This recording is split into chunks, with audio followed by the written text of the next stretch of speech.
चलो चालू करते यार।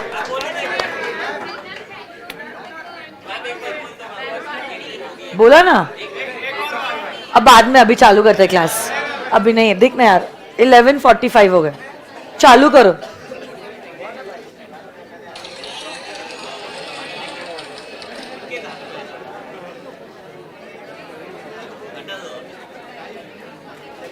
Check.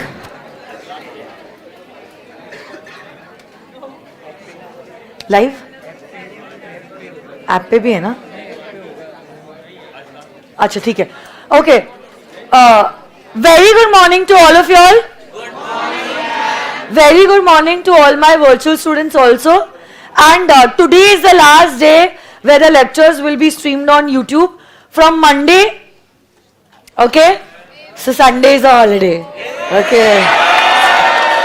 From Monday we will be shifting totally on the application, and Sunday is also an off for the office people. So make it sure आज तो कोई भी हालत में आपके जो भी टेक्निकल इश्यूज है वो रिजॉल्व हो जा रहा है, ठीक है? Let's start. ओके, आज का दिन तो बहुत ज्यादा खास है। आज हम लोग शुरू करने वाले हैं कंपनीज एक्ट का अगला चैप्टर, चैप्टर नंबर 2। ये सारे फाउंडेशन के बच्चे मेरे ये 2 बोलने वाले हैं। घर पे बोलते थे कैसे? घर वाले डर जाते होंगे, क्या हो गया इस बच्चे को? एग्जैक्टली मम्मी बोलती थी क्या? Chapter number 2 talks about incorporation of a company and the matters incidental thereto. तो समझने की कोशिश करो। ये बात मैंने ऑलरेडी आपको कल कही थी, आज मैं वापस से रिपीट करना चाहती हूँ क्योंकि आज ऑफिशियली हम लोग इस चैप्टर की शुरुआत करने जा रहे हैं। चैप्टर 1 में बस 2 ही सेक्शंस थे, 1 and 2। 1 तो बहुत easy, short title, extent, commencement and applicability. What is the short title of this act? Come on tell me. The companies act 2013 extent whole of India. There is no one specific date for the commencement of the complete act. Sections को phase wise manner में commence करवाया गया था। Stop talking now. And lastly, India में किन किन लोगों को ये कानून applicable है? It applies to each and every। India में भी कंपनी को तो applicable होता ही है, which is incorporated under this act or under any previous company. Along with that, it is also applicable to insurance companies, banking company, companies involved in the generation or the supply of electricity, companies incorporated under special, and also applicable to body corporates as notified by the wonderful by the central government. Okay, very good Anjali. But अब section 2 में हमने दिए हैं बहुत सारे definitions. Of course हमने सारे definitions नहीं किए हैं, मैंने जैसे आपको बताया। अब जब हम चैप्टर 2 से चैप्टर 10 की जर्नी की तरफ आगे बढ़ेंगे, जैसे जैसे कुछ कुछ वर्ड्स का रेफरेंस आता है जिनको एक्ट में डिफाइन किया गया है, हम लोग ऑटोमेटिकली सेक्शन 2 पे स्विच होएंगे। जैसे कि आज जब मैं आपको प्रमोटर के बारे में बताने वाली हूँ, सबसे पहले ही हम लोग इस चैप्टर की शुरुआत करने वाले हैं with the word promoter. So promoter is been defined under section number 2। तो हम लोग वापस से सेक्शन 2 पे जंप करने वाले हैं। मैं वापस से कहना चाहती हूँ, सारे डेफिनेशंस अभी तक मैंने आपको नहीं पढ़ा है। इनफैक्ट ये सारे डेफिनेशंस आप इंटर में कुछ और फाइनल में बाकी के कुछ करने वाले हो। हम लोग वही डेफिनेशंस देखने वाले हैं जो आपके लिए रेलेवेंट है to understand section 1 to section number 148। हमने पिछले 9 दिनों में सारे बेसिक प्रोविजंस देखे थे। कंपनी क्या होती है, कंपनी को समझने के लिए हमने कंपनी के फीचर्स देखे थे। Along with that we also saw different types के हिसाब से कंपनीज को कैसे क्लासिफाई किया गया है। और finally yesterday we saw about an illegal association. तो सारी बेसिक चीजें जो है आपकी कंपनी से रिलेटेड हमने देख ली थी इन दीज 9 days। अब हम एक्चुअली एक्ट के कंटेंट की शुरुआत करने वाले हैं. That is officially we are going to start with chapter number 2. अब अगर आप इस चैप्टर नंबर 2 को गौर से देखते हो, this is given in your book, okay, just before starting the content of chapter number 2. Chapter number 2 जो है कंपनीज एक्ट 2013 का, स्टार्ट होता है from section number 3 and it goes up to section number 22. It goes up to section number 22. So basically it starts with section number 3 and it goes up to section number 22. Company क्या होती है, company के types क्या होते हैं, company के features क्या होते हैं, कंपनी के क्या सारे एडवांटेजेस है over a partnership, over a sole proprietorship, may be even over a Hindu undivided family. ये सारी चीजों को हमने फाउंडेशन और इंटर में देखा है. इनफैक्ट इंटर में तो मैंने बहुत डिटेल में ये सारी चीजों को कवर किया है. बट अब देखो, सपोज आपने डिसाइड कर लिया, आप इंडिविजुअल हो, ओके, और आपने डिसाइड कर लिया कि मुझे बिजनेस करना है. अब कंपनीज एक्ट ये नहीं कहता है कि आप बिजनेस कंपनी की तरह करो. आपके पास तो एज एन इंडिविजुअल अनेक ऑप्शंस है. आप अकेले हो, आप सोल प्रोप्राइटी की तरह बिजनेस शुरू कर सकते हो. आप, आपके कुछ घर वाले हैं, कुछ दोस्त है, you can have a partnership firm, you can have a Hindu undivided family.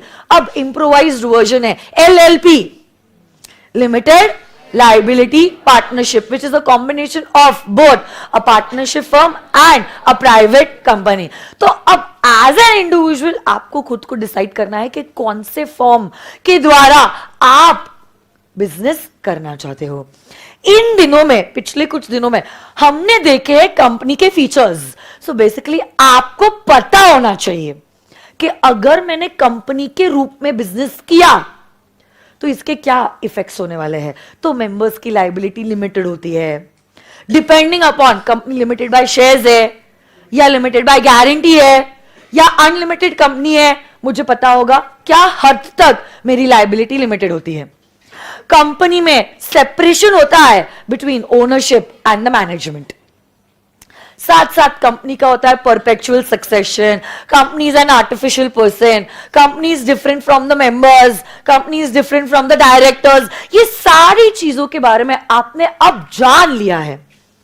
And now it is your conscious decision कि हाँ, अगर मुझे बिजनेस करना है, I want to do business as a company form of organisation.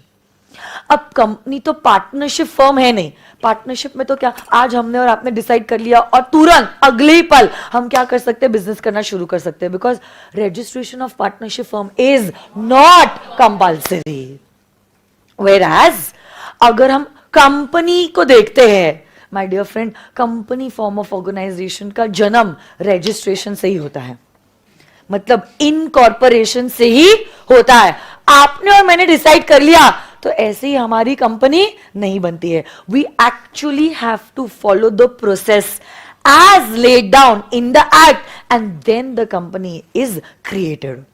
तो suppose अब आपने decide कर लिया है बेसिक लेक्चर्स देख के कि हाँ मैम, मुझे अगर बिजनेस करना है तो कंपनी के रूप में ही बिजनेस करना है. तो अब यही जो कंपनी है, इसको आप फॉर्म कैसे करोगे, कितने लोग चाहिए, कम से कम 1, 2, 7, डिपेंडिंग अपॉन ओपीसी है, प्राइवेट है या पब्लिक कंपनी है. कंपनी को इनकॉर्पोरेट करने के लिए उसके कुछ डॉक्यूमेंट्स बनाने पड़ते हैं. Memorandum of association, articles of association. अब यही जो मेमोरेंडम है, यही जो आर्टिकल्स ऑफ एसोसिएशन है, ये देखो, सबसे पहले आपको क्या करना पड़ता है, कंपनी को फॉर्म करना पड़ता है. अब एक अकेला बंदा भी आज के जमाने में कंपनी को फॉर्म कर सकता है और इसी कंपनी को क्या कहते हैं, 1% कंपनी. बट प्राइवेट और पब्लिक के लिए आपको कम से कम 2 या कम से कम 7 लोग लगते हैं. तो कंपनी को फॉर्म करने के लिए आप 1 या तो 2 या तो कम से कम 7 लोग इकट्ठा होंगे. ओके, और यही जो मेंबर्स है, ओके, उनको पता होना चाहिए मेमोरेंडम ऑफ एसोसिएशन और आर्टिकल्स ऑफ एसोसिएशन के बारे में. In fact these members are the subscribers to the memorandum and the articles. और जैसी कंपनी इनकॉर्पोरेट होती है ना, these subscribers become the company's first members.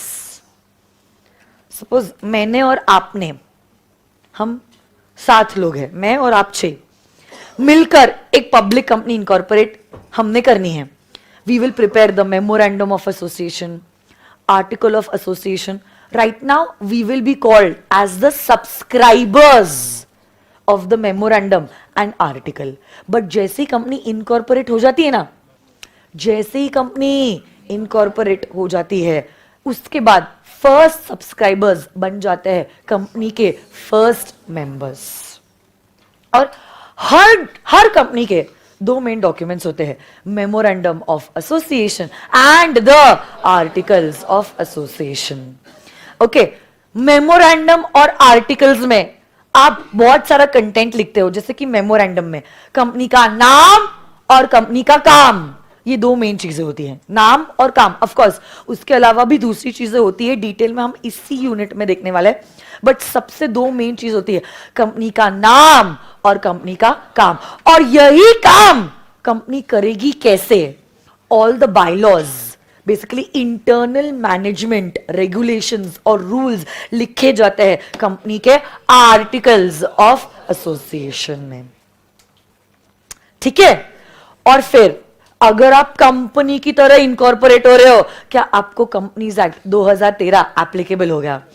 It's not like a partnership और अ सोल प्रोप्राइटरीशिप. पार्टनरशिप में तो हम कहते हैं first you refer the contract because that's a general law.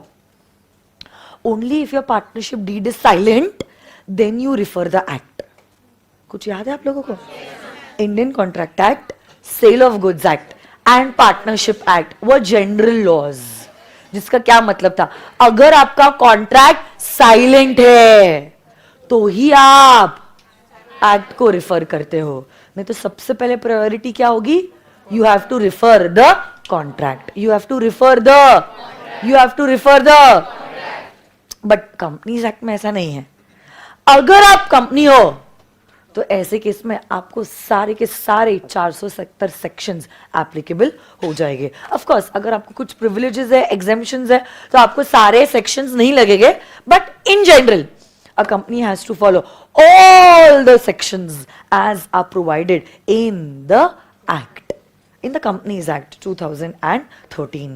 और फिर आप कंपनी को करते हो इनकॉर्पोरेट. तो ये 1 या 2 या 7 लोग मिलकर आते हैं, एमओए बनाते हैं, एओए बनाते हैं, बाकी सारे जो भी डॉक्यूमेंट्स बनाना जरूरी है, जो डिटेल्स देना जरूरी है एक्ट के हिसाब से, वो डिटेल्स देते हैं. और फिर वो आरओसी के पास जाते हैं कंपनी को इनकॉर्पोरेट करने के लिए.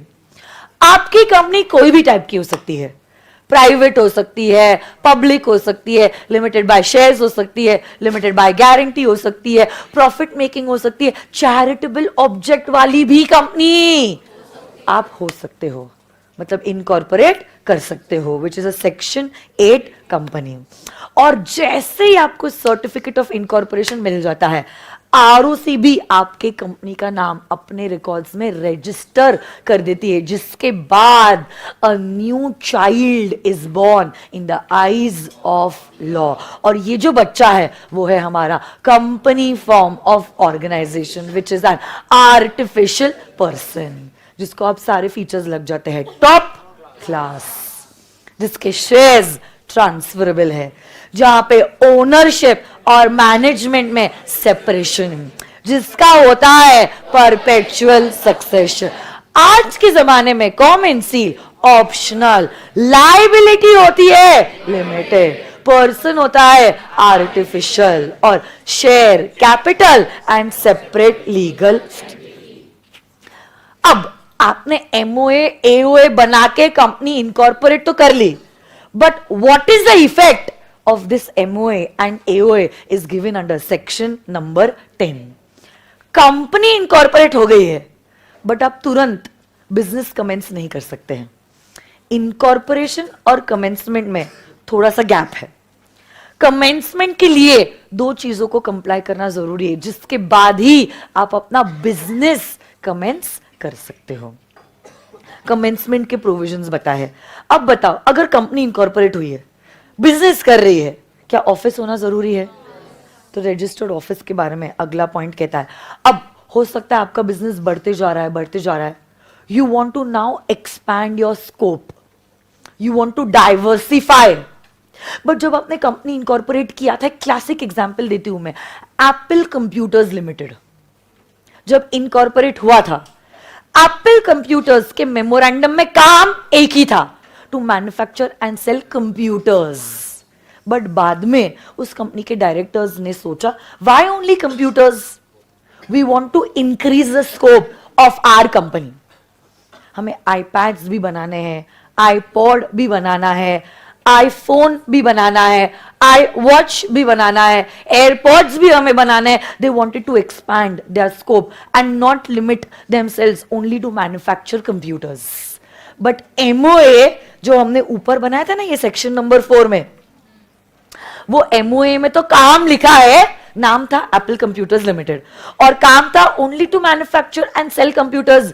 बट बदलते जमाने के साथ हम भी बदल रहे हैं, हमें हमारे तौर तरीके भी बदलने हैं और हमें हमारा बिजनेस भी एक्सपैंड करना है. तो ये एमओए और एओए जो ओरिजिनली बनाया था, क्या आज हम उसको अल्टर कर सकते हैं? यस.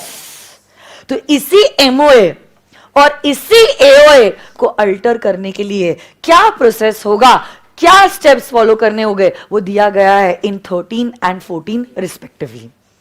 तो एमओए को अल्टर करना, सेक्शन नंबर 13. तो वो बताता है कैसे आप एमओए को अल्टर करोगे, और उसी को अल्टर करने के बाद आज एप्पल कंप्यूटर्स ने अपना काम का स्कोप काफी बढ़ा दिया है. तो अब आज वो ये सारे काम कर पाएगी जो ओरिजिनली वो नहीं कर सकती थी. अब ऑब्वियस सी बात है, तौर तरीके भी हमें बदलने पड़ेंगे या नहीं बदलने पड़ेंगे. तो इसीलिए हमने हमारे बायलॉज, मतलब आर्टिकल्स ऑफ एसोसिएशन को भी अल्टर करने का अधिकार दिया है इन सेक्शन नंबर 14. जैसे ही आप एमओए एओए अल्टर करोगे, ऑब्वियस सी बात है आपको क्या करना पड़ेगा, जो भी कॉपीज है एमओए और एओए की, उसको भी अपडेट करनी पड़ेगी. तो अगला ही सेक्शन जो है वो कहता है, कोई भी चेंज अगर किया है एमओए और एओए में, सेक्शन नंबर 15 कहता है आपको वो सारे एमओए और एओ को अपडेट करना होगा, और चेंज्ड जो प्रोविजन है वो आपको सब्स्टिट्यूट करना पड़ेगा. अब आपका नाम और आपका काम क्या एक दूसरे को मैच होना चाहिए. नाम में एप्पल कंप्यूटर्स, बट मैन्युफैक्चर कर रहा है computers, iPod, iPhone, AirPods, I watch, तो नहीं चलेगा ना. तो क्या नाम भी चेंज करना पड़ेगा. सेक्शन नंबर 16 बात करता है about rectification of the name if it is required. तो इसीलिए नाम बदला गया टू एप्पल इनकॉर्पोरेशन लिमिटेड. आप बोलोगे मैम विदेशी एग्जाम्पल क्यों दे रहे हो, देसी दो. Reliance fresh limited, Reliance Fresh Limited was into the manufacture in the sense used to sell fresh fruits and vegetables in stores.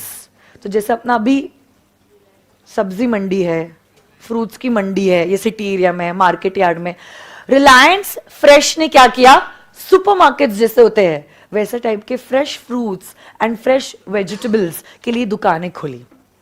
But तब उन्हें लगा रिलायंस फ्रेश इतना प्रॉफिटेबल बिजनेस नहीं होगा, क्योंकि जो गुड्स बेचे जा रहे हैं उनकी लाइफ बहुत शॉर्ट है. So they increase the scope and they thought, why only fruits and vegetables, we will go into the complete retail segment. हम चावल भी बेचेंगे, दाल भी बेचेंगे, साबुन भी बेचेंगे, फिर डिओड्रेंट्स भी बेचेंगे, टॉयलेटरीज भी बेचेंगे, हम सब बेचेंगे. और ये जो सुपरमार्केट है, अब हमने उसको बना दिया रिलायंस रिटेल लिमिटेड. काम बदला, नाम भी बदल गया. Getting this or no my dear friends? पक्का? अगर किसी आउटसाइडर को से रिलायंस रिटेल में इन्वेस्ट करना है तो उसको पता होना चाहिए कि कंपनी का काम क्या है, कंपनी क्या टाइप की है, मेंबर्स की लाइबिलिटी कितने हद तक लिमिटेड है, तो क्या वो कंपनी से एमओए और एओए के डिमांड कर सकती है. जी हाँ, MOA and AOA are public documents, they are not sensitive. ऐसे कॉन्फिडेंशियल नहीं, अरे पता चल गया तो क्या हो गया बर्बाद में. हर किसी को पता है रिलायंस क्या कर रहा है, समझ रहे हो, हर किसी को पता है इन्फोसिस क्या कर रहा है. तो इन्फोसिस क्या कर रहा है पता होने से आप नारायण मूर्ति नहीं बन जाते हो. समझने की कोशिश करो. अरे yes or no guys? So these are public documents. There is nothing secretive or sensitive in these documents. आपको जो कंपनी का MOA और AOA पढ़ना है ना, आप पढ़ सकते हो by giving some nominal amount of fees. That is possible. अच्छा, स्कोप बढ़ाया मैंने. चलो स्कोप, जैसे कि पहले SPC was a partnership, then it got converted into an LLP, now it got converted into a private company. कल जाके हमें IPO के लिए आना है. क्या IPO प्राइवेट कंपनी कर सकती है? तो क्या हमें पहले अपनी कंपनी को कन्वर्ट करना होगा पब्लिक कंपनी में? इसी कन्वर्जन के बारे में बताया गया है सेक्शन नंबर 18 में. फिर 19, 20, 21 और 22 कुछ मिसलेनियस प्रोविजंस है जो बताते हैं. पहली बात तो 19 ये बोलता है कि आपकी जो सब्सिडरी कंपनी है वो होल्डिंग कंपनी के शेयर्स में इन्वेस्ट नहीं कर सकती है.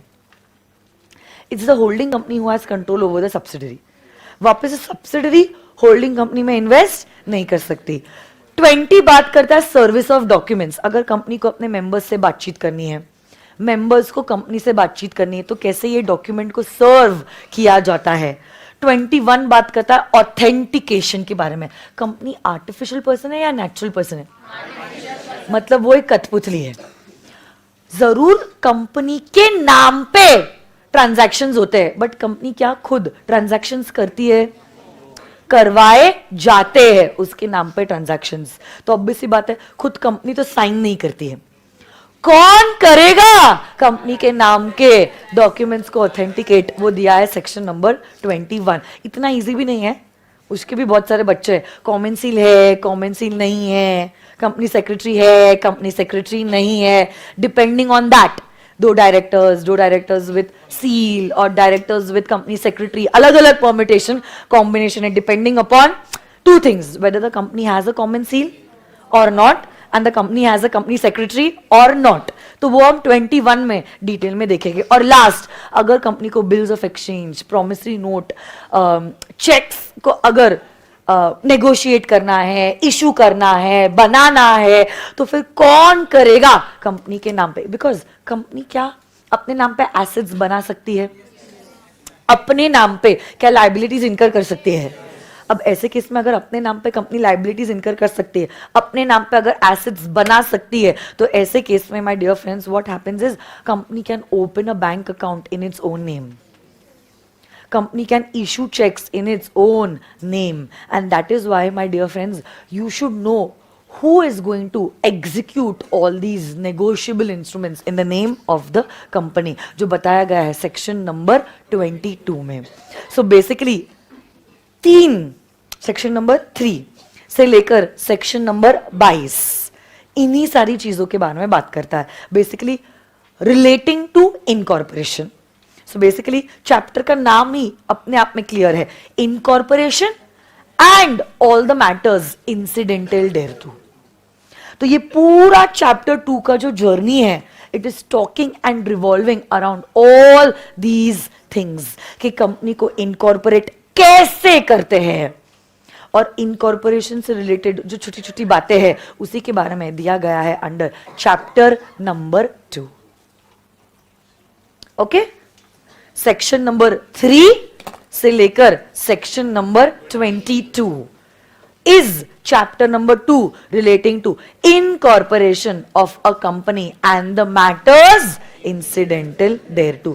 सबसे पहले तो कंपनी को फॉर्म करने के लिए 1, 2 या 7 लोग लगते हैं. फॉर्म कौन करता है? कंपनी के मेंबर्स. ओके, यही मेंबर्स बनाते हैं memorandum of association, article of association. MOA AOA तो आप कंप्लाई करोगे, बट आपको एक्ट को भी कंप्लाई करना पड़ता है, जिसके बाद आप इनकॉर्पोरेट करोगे कंपनी को. ये इनकॉर्पोरेशन हो सकता है of a company which is for profit making objective, हो सकता है even for a charitable purpose. जैसे ही आपकी कंपनी इनकॉर्पोरेट हो जाती है, आपको सर्टिफिकेट ऑफ इनकॉर्पोरेशन मिलता है और आपकी कंपनी को रजिस्टर किया जाता है और हो जाता है टॉप क्लास. यही एमओए और एओए का इफेक्ट क्या है? कब से कंपनी बिजनेस कमेंट कर सकती है? वो 10 और 11 में दिया गया है. अब कंपनी इनकॉर्पोरेट तो हो गई है, क्या कंपनी को लगेगा अपना खुद का ऑफिस? अरे लगेगा या नहीं? जहां से वो धंधा करेगी अपना, हाँ है ना? अब हो सकता है स्कोप बढ़ाना है, नेचर बढ़ाना है, एक्सटेंड बढ़ाना है, तो इसलिए हम एमओए को अल्टर कर रहे हैं। तौर तरीके काम करने का बदलना है, आर्टिकल्स को बदल रहे। स्कोप अगर बढ़ाया, हो सकता है नाम भी चेंज करना पड़े। एप्पल का और रिलायंस फ्रेश का एग्जाम्पल, तो आप क्या करोगे? आपके नाम को भी अल्टर करोगे। अगर किसी ने एमओए या एओए मांगा, तो आपको एमओए और एओए की कॉपी देनी पड़ेगी। स्कोप इतना बढ़ गया, अब आपको प्राइवेट टू पब्लिक कन्वर्ट करना है या ऐसा कुछ कन्वर्जन करना है, तो ऐसे केस में कन्वर्जन से रिलेटेड 18 में दिया गया है। और 19, 20, 21, 22 आप मिसलेनियस, जहां पर 19 कहता है सब्सिडी कंपनी होल्डिंग में इन्वेस्ट नहीं कर सकती है। 20 सर्विस ऑफ डॉक्यूमेंट्स के बारे में, अगर कंपनी को मेंबर्स से या मेंबर्स को कंपनी से बातचीत करनी है तो वो कैसे बातचीत करेगी। 21 ऑथेंटिकेशन के बारे में बात करती है of documents. And 22 execution of negotiable instruments like promissory notes, bills of exchange and cheques. तो ऐसी हमारी जर्नी रहने वाली है 3 से लेकर 22 तक के सेक्शंस की। Yes or no guys? चलो शुरू करते हैं with the actual section. Then let's start. I think it's on page number 2.1.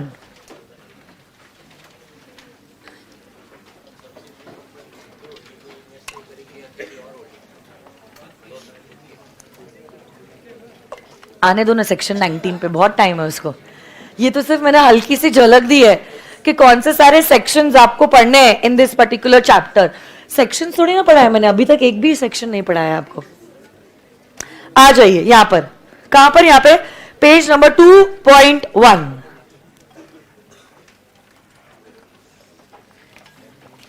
Okay, अभी भी इतने सारे बच्चे YouTube पे देख रहे हैं, please I am requesting you all, don't watch the lecture on YouTube, please switch to the application.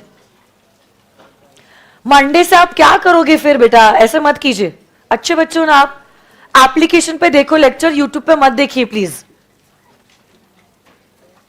आपको पता तो होना चाहिए कि क्या प्रॉब्लम हो रहा है।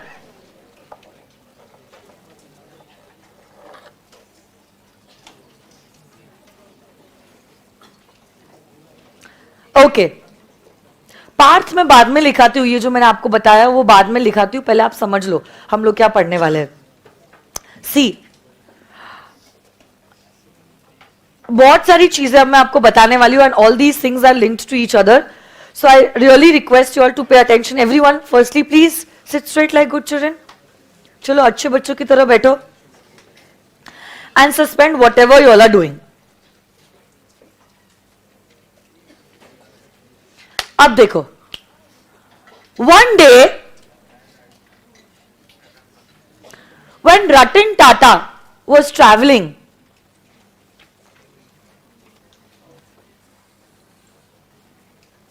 his car stopped at a signal. और उसी सिग्नल पे there was a moped, a bike, जिसपे 4 जन थे, मतलब मम्मी पापा और 2 बच्चे, एक बच्चा आगे बैठा हुआ, एक मम्मी की गोद में बैठा हुआ. And that time he got the thought that really India में क्या कार बाय करना इतना बड़ा चैलेंज है, और अगर हाँ, I should start the manufacturing of cars which could be affordable to the common man, which could be affordable to the common man. अब देखो, उनके मन में आया वो आइडिया, उनके मन में आया वो idea.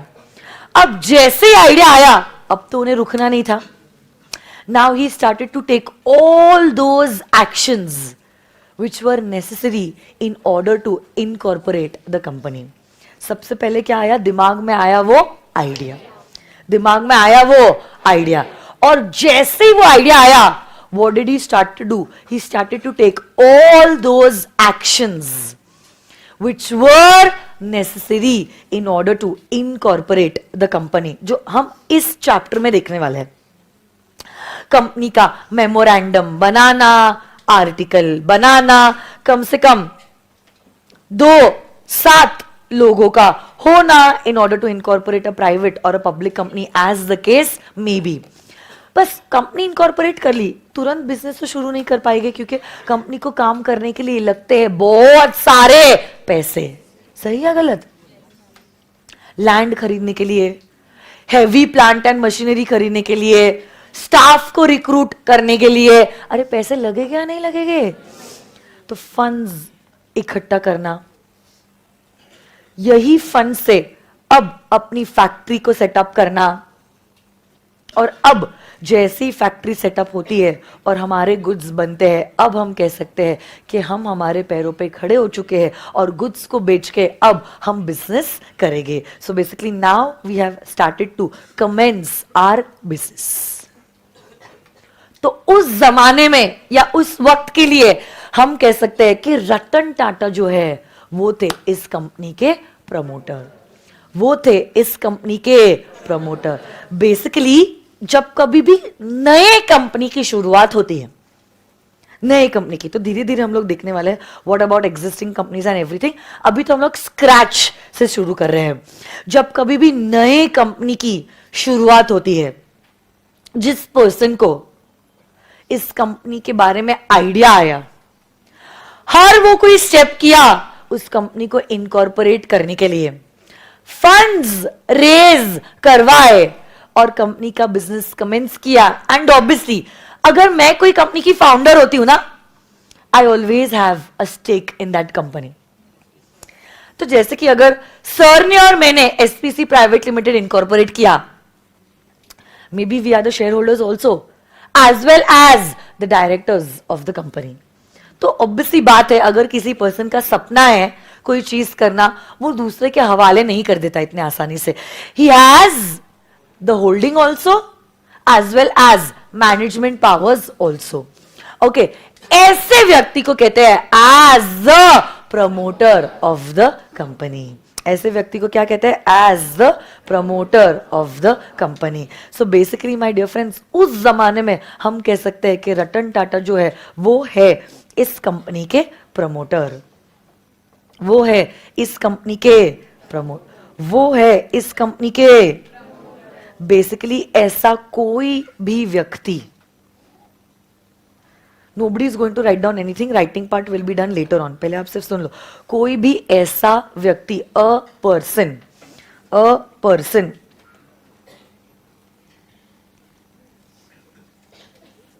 will be known as the promoter, will be known as the promoter.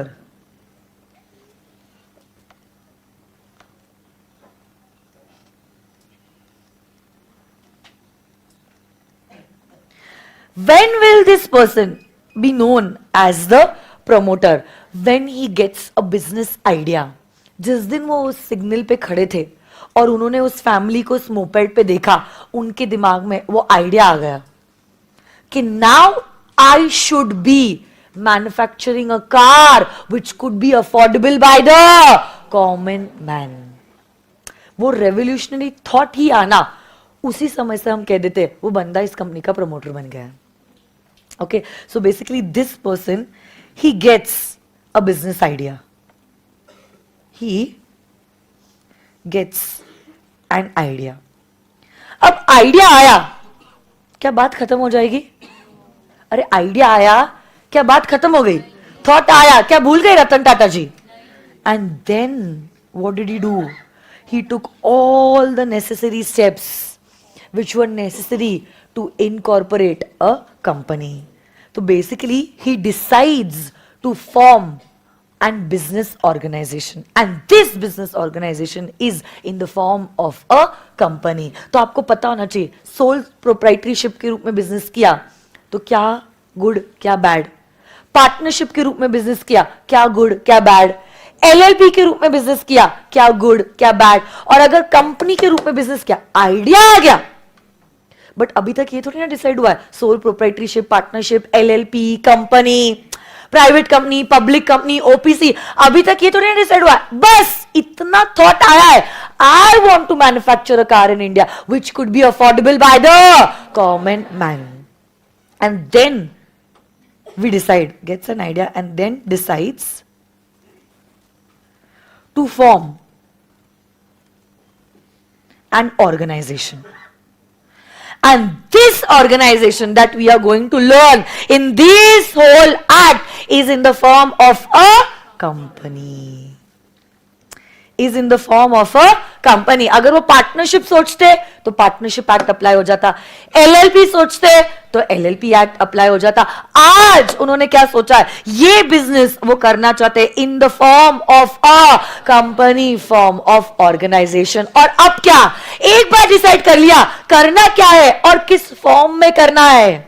करना क्या है, कार मैन्युफैक्चर करनी है which could be affordable by the com. और करना कौन से रूप में है, कंपनी के रूप में. अब रतन टाटा जी क्या करेंगे, ऑल नेसेसरी स्टेप्स लेंगे in order to incorporate the company. So this person gets an idea and decides to form an organization, and this organization is a company form of organization, will now take all the necessary steps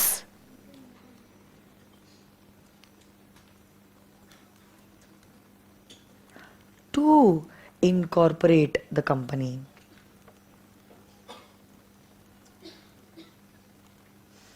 To incorporate the company. तो कौन से सारे necessary steps है, अरे वही तो देखना है ना यूनिट नंबर 2 में. सब्सक्राइबर्स को लाना, कम से कम 1, 2 या 7, एमओए बनाना, एओए बनाना, बाकी के डॉक्यूमेंट्स बनाना, आरओसी के पास सबमिट करना, सर्टिफिकेट ऑफ इनकॉर्पोरेशन पाना. यही तो सारी चीजें लिखी है ना इस चैप्टर नंबर 2 में. तो ये बंदा सारी की सारी चीजें करेगा कंपनी को इनकॉर्पोरेट करने के लिए. बट आज कंपनी इनकॉर्पोरेट हो गई, चलो एक सेपरेट पर्सन बॉर्न हो गया. बट बॉर्न हो गया इसका ये मतलब नहीं बिजनेस कमेंस हो गया. से 4 साल बाद आप सीए बन जाते हो. 4 साल बाद आप सीए बन जाते हो, आपको डिग्री मिल गई सीए की. अब जैसे ही आपको डिग्री मिल गई, क्या बाकी की पूरी जनता आपके पास आएगी और कहेगी नहीं नहीं यार बेटा, आपने 5 साल जवानी के कुर्बान किए हैं, मेरी तरफ से ये लाख रुपए ले लो. माँ बाप कहेंगे चलो चलो बेटा आपने इतना सैक्रिफाइस किया है, ये 5 लाख रुपए आप रख लीजिए. आपके रिलेटिव्स आएंगे कहेंगे बेटा आप टेंशन मत लो, ऑफिस मेरे तरफ से. क्या ऐसा होने वाला है, इतना सैक्रिफाइस, मतलब 5 साल जवानी के आपने कुर्बान किया, और क्या बड़ा सैक्रिफाइस हो सकता है. क्या ऐसा होने वाला है. सीए डिग्री मिलना एक पहलू है, बट अब डिग्री को इस्तेमाल करके अपने नाम पे पैसे कमाना दूसरा पहलू है. Just because you got the degree, लोग आके आपको पैसा नहीं देने वाले हैं. आपको काम करना पड़ेगा, चाहे आप जॉब लेते हो या प्रैक्टिस करते हो, या it may also happen you want to do business, do whatever you want to. अरे बट कुछ करना पड़ेगा या नहीं. कंपनी इनकॉर्पोरेट हो गई, कंपनी इनकॉर्पोरेट हो गई, सर्टिफिकेट ऑफ इनकॉर्पोरेशन मिल गया, अपने आप क्या धंधा चालू हो जाएगा. अरे बोलो ना, बिजनेस करने के लिए सबसे पहले पैसा लाना पड़ेगा, फंड्स रेस करने पड़ेंगे. उसी फंड से मैं लैंड खरीदूंगी, प्लांट एंड मशीनरी खरीदूंगी, skilled, semi skilled, unskilled employees को रिक्रूट करूंगी, उनको ट्रेनिंग दूंगी. अलग अलग छोटे छोटे ऑर्गेनाइजेशन से मैं टाई अप करके छोटे छोटे कार के पार्ट्स का डील करवाऊंगी, यहां पे असेंबली करवाऊंगी, डीलर्स से बात करूंगी, और फिर गाड़ी मैन्युफैक्चर होके सेल होगी, और सेल होने के बाद मुझे पैसा मिलेगा. तो ये सारे स्टेप्स जो बंदा कर रहा है, बच्चों को लगता है कि ये बंदे ने कंपनी को इनकॉर्पोरेट कर लिया मतलब काम खत्म. नहीं, इनफैक्ट वहां से काम शुरू होता है. मतलब who are parents, parents are not those people who give you birth. Birth देना is just the first step of parenting. Giving birth to a child is just the first step of parenting. In fact, वहां से आपके parents की जिम्मेदारी शुरू होती है, जो आज तक में भी खत्म नहीं हुई है, और तब तक खत्म नहीं होगी जब तक उन्हें ऐसा नहीं लगे कि अब आप आपके पैरों पे खड़े हो चुके हो. वैसे ही प्रमोटर हर वो कोई स्टेप तो लेगा ही कंपनी को इनकॉर्पोरेट करने के लिए. इस केस में हमारा प्रमोटर हमारा फाउंडर भी है. बाद में मैं आपको सिखाने वाली हूं फाउंडर और प्रमोटर कैसे एक दूसरे से डिफरेंट होता है, but step by step it's going to happen, it's a process. सब कुछ एक साथ आपको नहीं पता हो सकता है, सो भरोसा रखिए, सही स्टेज पे परफेक्ट नॉलेज जो है वो आपको बता दूंगी। तो अब ये बंदा जो है हर वो कोई स्टेप तो करेगा ही in order to incorporate the company. तो मैंने आपको बता दिया कैसे सारे स्टेप्स ऑलरेडी बता दिया। 1, 2 या 7 लोगों को लाना, डॉक्यूमेंट सबमिट करना, एमओए बनाना, एओए बनाना, आरओसी को प्रिस्क्राइब फीस देना, और फिर होती है आपकी कंपनी इनकॉर्पोरेट। बट इनकॉर्पोरेट होने के बाद यहाँ पे पर्सन का काम खत्म नहीं होता है, उसके बाद he will raise funds and then the business will commence.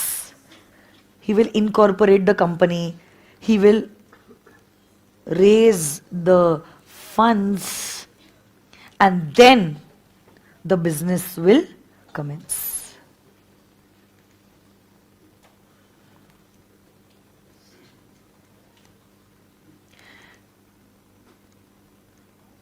ये सारी चीजें करने वाला जो व्यक्ति है उसी को हम कहते हैं एज अ प्रमोटर, उसी को हम कहते हैं एज अ प्रमोटर।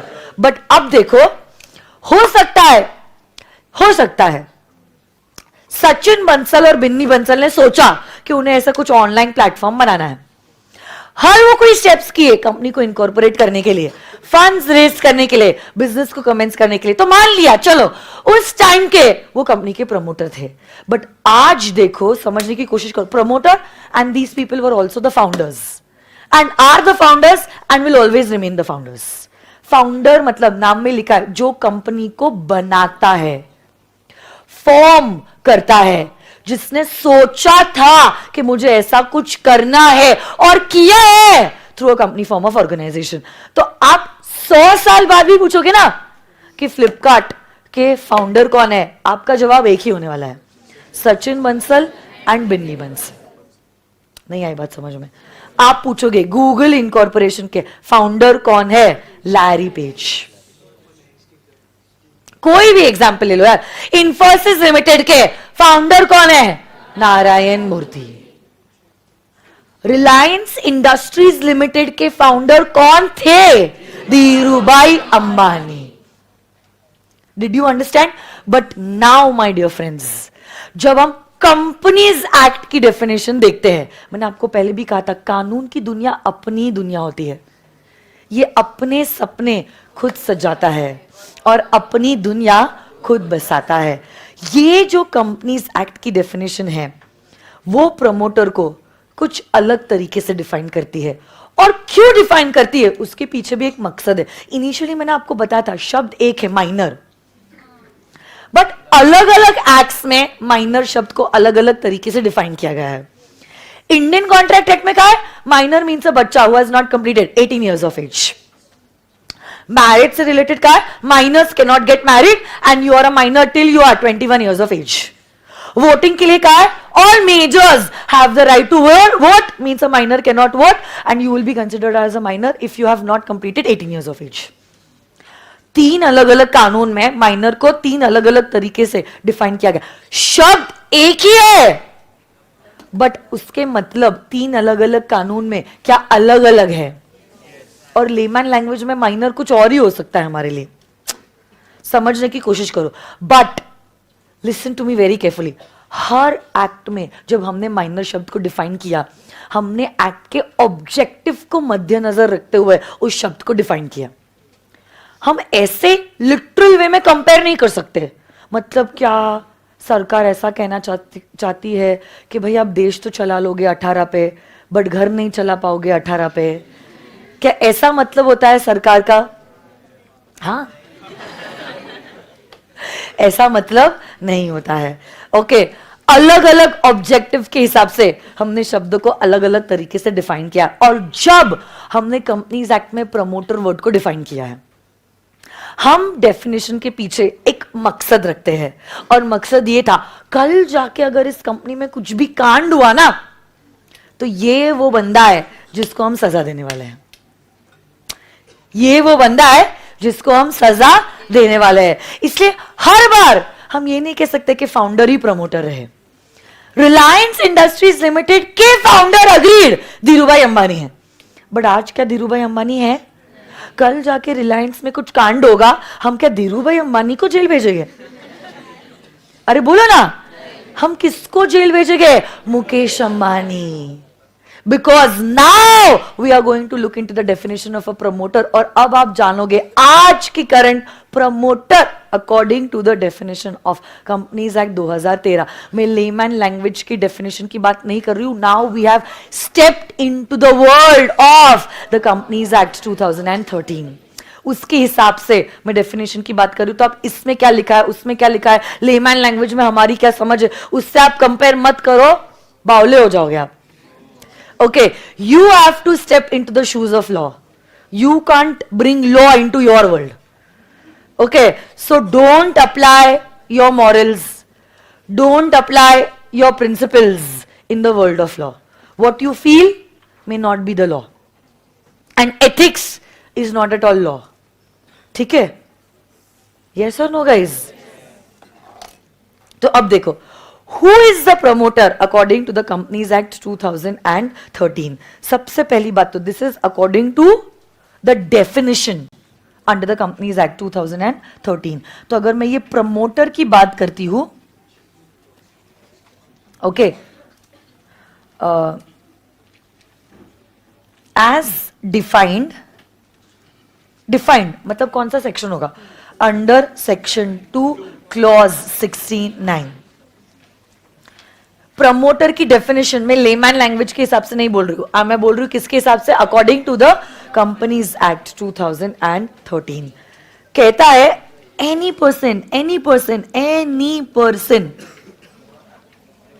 आओ ना यहां पे, इसी पेज पे 2.1 पे. A promoter is defined under section number 2 clause 69. A promoter means a person, means अ. जब मैं पर्सन कहती हूं, क्या ये पर्सन नेचुरल हो सकता है और क्या ये पर्सन आर्टिफिशियल भी हो सकता है? मैं बताने वाली हूं आपको, डोंट वरी. और 15 मिनट इसी शब्द के ऊपर हम चर्चा करने वाले हैं. मतलब आप सोचो कितने गहराई में हम जा रहे हैं. एक शब्द के ऊपर हम आधा घंटा डिस्कशन करने वाले हैं. देखो, अ पर्सन,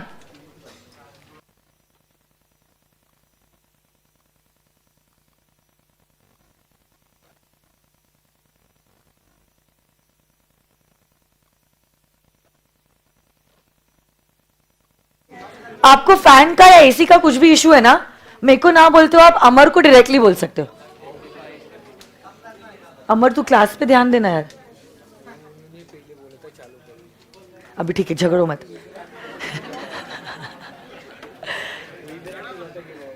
ठीक है. और कुछ बेटा, किसी को फैन बंद चालू क्या करना है? बंद कर दो वो फैन. वहां पे आपको कुछ करना है बेटा? आप तो सॉर्टेड हो. और कुछ लाओ, चाय, नाश्ता, पानी,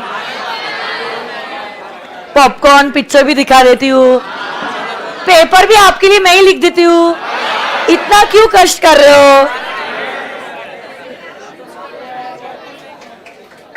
तो अब सुनो,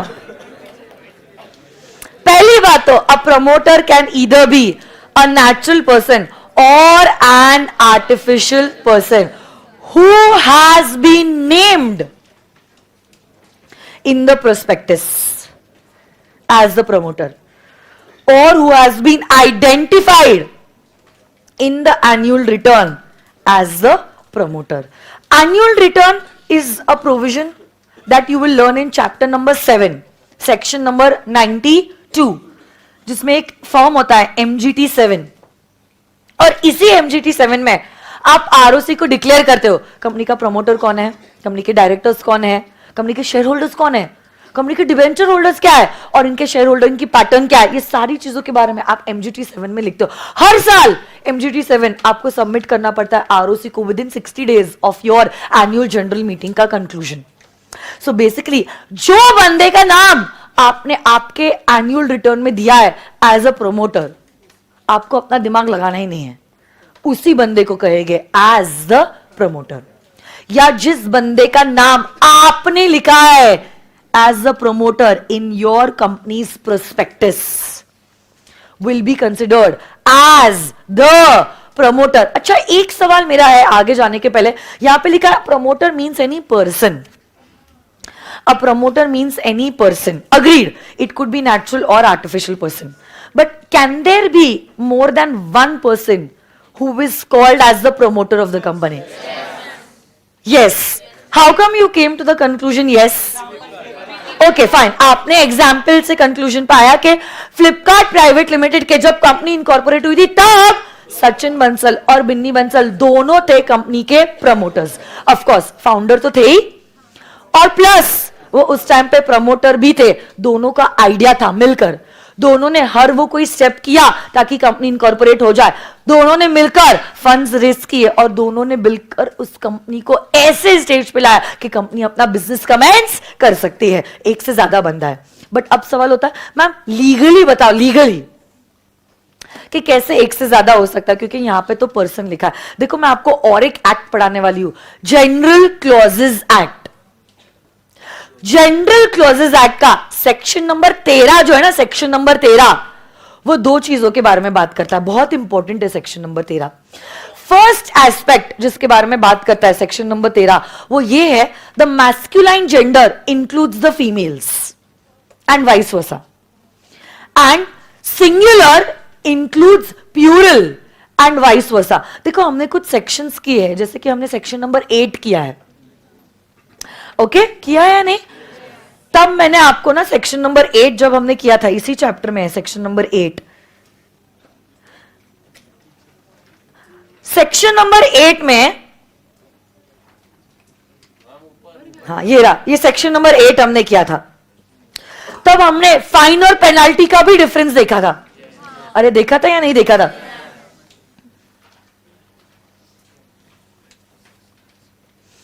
अब यहां पे तो जनरली लिखा है कि director and every officer who is in default shall be punishable with a fine. कहीं कहीं पे ऐसे लिखा है he shall be punishable with a fine. He shall be punishable with a fine. Suppose कोई लेडी डायरेक्टर है, वो कह रही है नहीं नहीं जज साहब देखो ये सेक्शन क्या कहता है, he shall be punishable with a fine.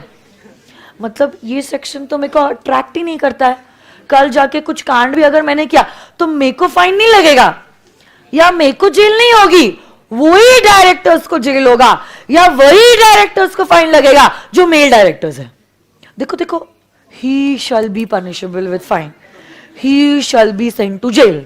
तो क्या ऐसा होता है? तो जज साहब कहेंगे बेटा रुक जा, ये तो हमारा कंपनीज एक्ट का प्रोविजन है, बट कोई भी एक्ट को पढ़ते कैसे है? The law of all laws, सारे लॉज का बाप हमारा जनरल क्लॉजेज एक्ट, जिसका सेक्शन 13 कहता है the masculine gender will include the feminine, means he will also include she. So basically चाहे डायरेक्टर मेल है या फीमेल है फर्क नहीं पड़ता, और अगर आपने ऐसा कुछ कांड किया तो आपको फाइन भी लगेगा और आपको जेल भी जाना होगा. सिमिलरली वही सेक्शन 13 का और एक पॉइंट कहता है singular includes plural and vice वर्सा.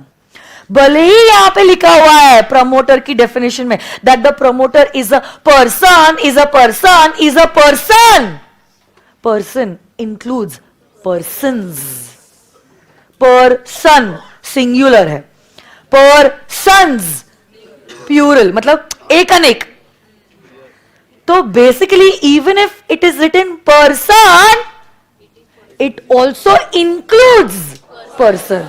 ये कंपनीज एक्ट ने नहीं कहा है, सारे लॉज के बाप ने, जीसीए ने कहा है section number 13, that person shall also include persons, जिसके तहत हम इस कंक्लूजन पे आ सकते हैं कि एक कंपनी के एक से ज्यादा प्रमोटर हो सकते हैं, हुए भी है. और मैं आपको प्रैक्टिकली बताने भी वाली हूं. तो उस टाइम पे जब उन्होंने फ्लिपकार्ट प्राइवेट लिमिटेड इनकॉर्पोरेट किया, दोनों को भी माना जाएगा कंपनी के प्रमोटर. एक को नहीं, दोनों को कंसिडर किया जाएगा as the promoters of the company. तो पहली बात तो एकदम सॉर्टेड है. फर्स्ट पॉइंट, अपना दिमाग लगाना ही नहीं है. जिस बंदे का नाम, बंदा मतलब बंदी भी हो सकती है, जैसे नायिका, सो जिस बंदे का नाम, सो मैस्कुलाइन इंक्लूड्स फेमिनाइन, सो जिस पर्सन का नाम लिखा गया है आपके प्रोस्पेक्टस में, ओके या जिस पर्सन का नाम लिखा गया है आपके एनुअल रिटर्न में, उसी पर्सन को कंसिडर किया जाएगा as the promoter of the company, as the promoter of the company. First तरीका कोई भी कंपनी का प्रमोटर कहलाए जाने का, that this person one is named in the prospectus, या तो फिर named in the annual return। खुद का दिमाग इस्तेमाल करना ही नहीं है, जो बंदे का नाम लिखा है प्रोस्पेक्टस में और एनुअल रिटर्न में, उसी पर्सन को माना जाएगा as the promoter of the company. Second point कहता है ये पर्सन के पास कंट्रोल है over the affairs of the company, ये पर्सन के पास कंट्रोल है over the affairs of the company, either directly or indirectly, as a shareholder, as a director or otherwise. कितना ब्रॉड स्कोप है इस कंपनी पे, इस पर्सन का है कंट्रोल, चाहे हो एज अ डायरेक्टर या चाहे हो एज अ शेयर होल्डर या अदरवाइज, चाहे ये कंट्रोल डायरेक्ट है या इनडायरेक्ट है, फर्क नहीं पड़ता, आपको माना जाएगा as the promoter of the company. So basically you have control over the affairs of the company. This control can either be direct or it can be indirect, and this control can either be as a shareholder or as a director or otherwise, does not make a difference। ये देखिए,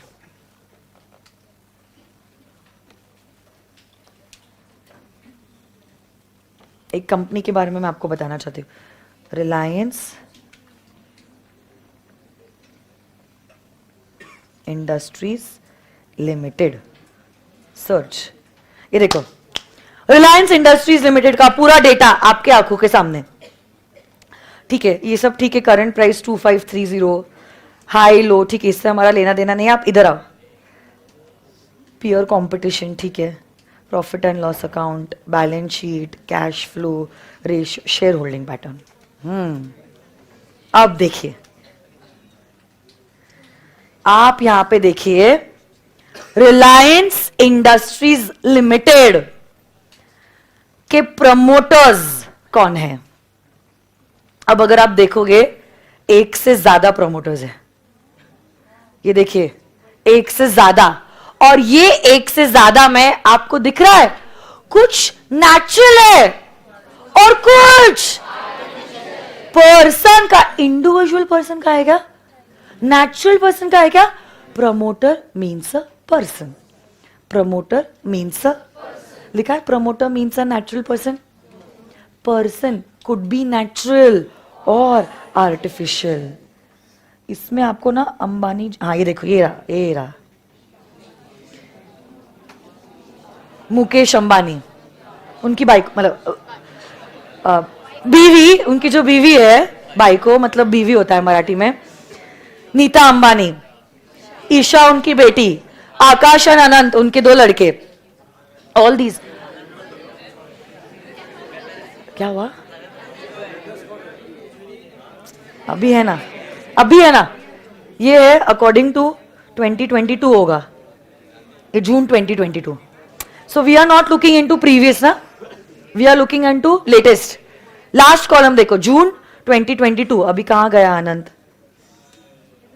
ये रहा, अब देखो है ना, ये 0.12 is also very big amount. But पते की बात क्या है, आप देखिए ना, इसमें क्या नेचुरल पर्सन्स के साथ साथ, अरे किधर चले गए लोग, ये रहे, इसमें क्या नेचुरल पर्सन के साथ साथ आर्टिफिशियल पर्सन को भी माना गया है as the promoter of the company. कल जाके रिलायंस इंडस्ट्रीज में कुछ कांड हुआ, अब धीरूभाई अंबानी जो फाउंडर थे उनको जेल भेजोगे या मुकेश अंबानी एंड फैमिली को जेल भेजोगे? The reason behind defining the word promoter was we wanted to make these people accountable. कल जाके कुछ कांड हुआ तो हमें पता है प्रमोटर और ये प्रमोटर ग्रुप को हम सजा देंगे। ये नेचुरल व्यक्ति भी हो सकता है और आर्टिफिशियल पर्सन भी हो सकता है। उस जमाने में ऑफकोर्स यस, जब कंपनी इनकॉर्पोरेट की थी तब धीरूभाई अंबानी फाउंडर के साथ साथ प्रमोटर भी कहलाए जा रहे थे, बट आज वो नहीं है। आज कोई और आ गया है उनकी जगह पे। आज भी फाउंडर वही है, आज भी फाउंडर वही है, बट प्रमोटर है ये सारे लोग, which is a combination of a natural as well as an artificial person. Getting this or no my dear friends? और यही कंट्रोल जो है आपका डायरेक्ट या तो इनडायरेक्ट हो सकता है, ईदर थ्रू शेयर होल्डिंग और थ्रू डायरेक्टर्स,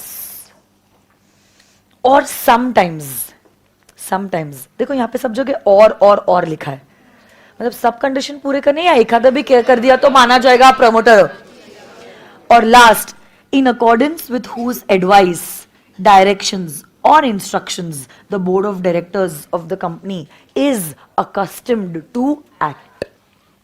बहुत बार ऐसा होता है आप कंपनी के शेयर होल्डर भी नहीं हो और डायरेक्टर भी नहीं हो, बट ये ग्रुप में वही होता है, इस कंपनी में वही होता है जो आप चाहते हो, जो आप चाहते हो। तो ऐसे व्यक्ति को भी माना जा सकता है as the promoter of the company. Getting this or no my dear friends? अरे yes or no guys? So maybe it might happen sir और मैंने कंपनी इनकॉर्पोरेट कर ली, बट इस कंपनी में वही होता है जो सर के पिताजी चाहते हैं। So basically we do and we behave in the manner sir's father wishes to. So we are accustomed to act according to sir's father's wishes. So along with us, even he will be considered as the promoter. उनका office में खौफ है, उनके आगे आपको पता होगा, experience क्या होगा, उनके आगे कोई सवाल नहीं कर सकता है, मैं तो छोड़ो सर भी नहीं, तो मेरी तो दूर की बात है। सो बेसिकली वही होता है, आज भी वही होता है जो पापा चाहते हैं। आज भी घर की तिजोरी की चाबी उनके पास ही रहती है, एकदम कमर पे लटकी हुई, सच में। और 5,000 भी चाहिए ना, पापा के पास जाना है, सर के पास नहीं जाना है, पापा डिसाइड करेंगे। सो बेसिकली घर भी, ये तो घर की बात हो गई, बट कंपनी में भी वही होता है जो सर के पिताजी चाहते हैं। तो हो सकता है सर के पिताजी डायरेक्टर नहीं है ऑफिशियली, सर के पिताजी शेयर होल्डर नहीं है ऑफिशियली, बट अभी भी वही होता है एसपीसी में जो सर के पिताजी चाहते हैं। He will also be considered as the promoter of the company. So this definition is really vast. कल जाके कुछ कांड हुआ तो तीनों फंसेंगे, समझ रहे हो आप? बेटा होल्डिंग कंपनी और सब्सिडरी कंपनी के लिए कंपनी का होना जरूरी है ना, पर्सन का होना जरूरी नहीं है। तो भले ही सर के पिताजी का हमारे अफेयर्स के ऊपर कंट्रोल है, बट होल्डिंग और सब्सिडरी का रिलेशनशिप कंपनीज के बीच में होता है, समझ रहे हो? पर्सन का कंपनी के साथ होल्डिंग सब्सिडरी का रिश्ता नहीं हो सकता है। So he can not be considered as holding company, he is not a company, he is an individual. Okay, so don't get confused. So तीसरा पॉइंट जो है, तीसरा पॉइंट ये कहता है that if the board of directors, तो SP और AP, we are accustomed to act according to the directions of father, so he will also be considered as the promoter of Swapnil Patni's Classes Private Limited. So board of directors are accustomed to act. अब यहां पे actually मैं act with small ए लिख लेती हूँ, नहीं तो act with small capital A लिखोगे तो आप बोलोगे section, sub section, clause, sub clause. Act मतलब ये एक्शन ही है, हमारे एक्शंस किन के ऊपर डिपेंड होता है? पापा के ऊपर. So board of directors are accustom to act according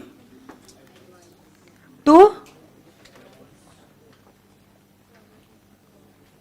his advice or directions.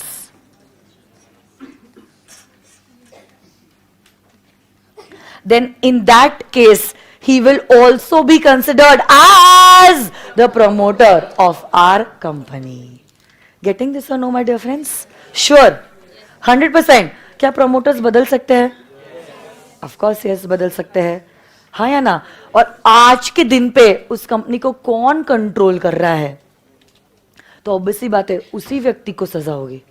उसी व्यक्ति को सजा होगी. आज हो सकता है Narayan Murthy is not the promoter, but उनके जगह पे जो लोग कंपनी को मैनेज कर रहे हैं, जिनके पास कंपनी का कंट्रोल है, तो ऐसे केस में क्या होगा? बोलो ना. कल जाके इंफोसिस लिमिटेड में कुछ स्कैंडल नजर आ गया, किसको सजा मिलेगी? नारायण मूर्ति को या इन लोगों को? अरे नारायण मूर्ति का तो कोई लेना देना ही नहीं है ना. आज छोड़ दिया उन्होंने उस कंपनी के अफेयर्स में इंटरफियर करना. नहीं आई बात समझ में? So that is the reason why we defined the word promoter. What, ये तो हमने देखा है, बट व्हाट से ज्यादा इंपॉर्टेंट है why we defined this particular word. एक काम करते, ये लिख लो, फिर हम बढ़ेंगे आगे. I play a song. If possible please right it in your notebooks only. अगर पॉसिबल होता है, क्योंकि स्टिक नोट पे इतना सारा कुछ फिट नहीं होएगा. मेरे को चाय ला देना यार, बहुत ठंडी हो गई थी.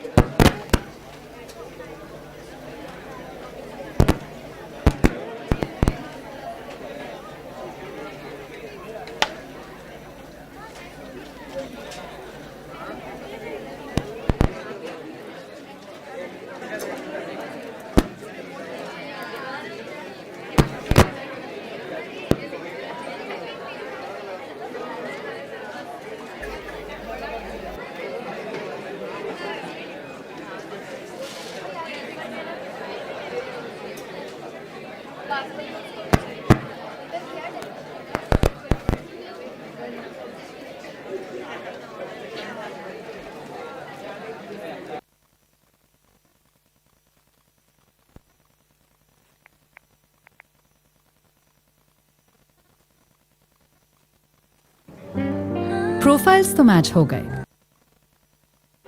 Please write it down in your notebook only, because I don't think so it will fit on the sticky note. Okay, I'll just play this song and I will switch the screen. Download now. Coke Studio Season 14.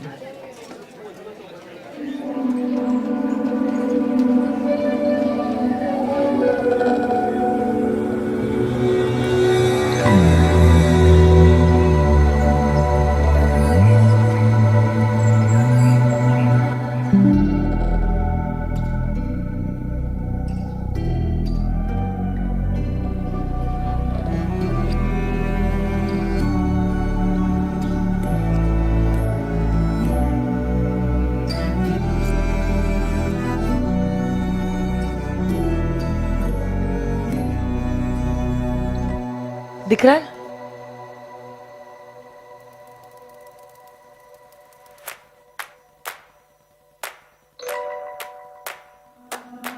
अगलावा मजबूरी नू आन जान दी पसूड़ी नू जहर बने हाँ तेरी P जावा मैं पूरी नू आना सी ओ नहीं आया दिल बांग बांग मेरा टकराया कागा बोल के दस जावे पावा क्यों दी चूरी नू रावा च बावा च ओनू लुकावा कोई मैनू ना रोके मेरे ढोल जुदाइया दी तेनू खबर किवें होवे आ जाए दिल तेरा पूरा भी ना होवे आ बनिया बनाइया दी गलबात किवें होवे आ जाए दिल तेरा पूरा भी ना होवे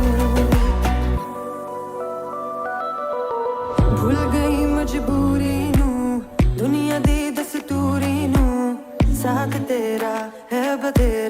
पूरा कर जरूरी नू आलसी ओ नहीं आया रास्ता ना दिखलाया दिल हमारा ते सहारा ख्वाहिशात अधूरी नू सारी मैं जावा मैं तेनू बुलावा गल सारी ता होवे मेरे ढोल जुदाइयां दी तेनू खबर किवें होवे आ जावे दिल तेरा पूरा भी ना होवे Done?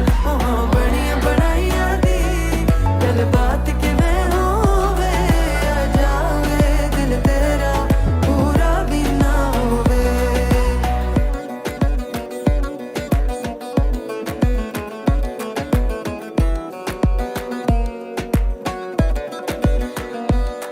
मेरे ढोल जुदाइयां दी सरदारी ना होवे मेरे ढोल जुदाइयां दी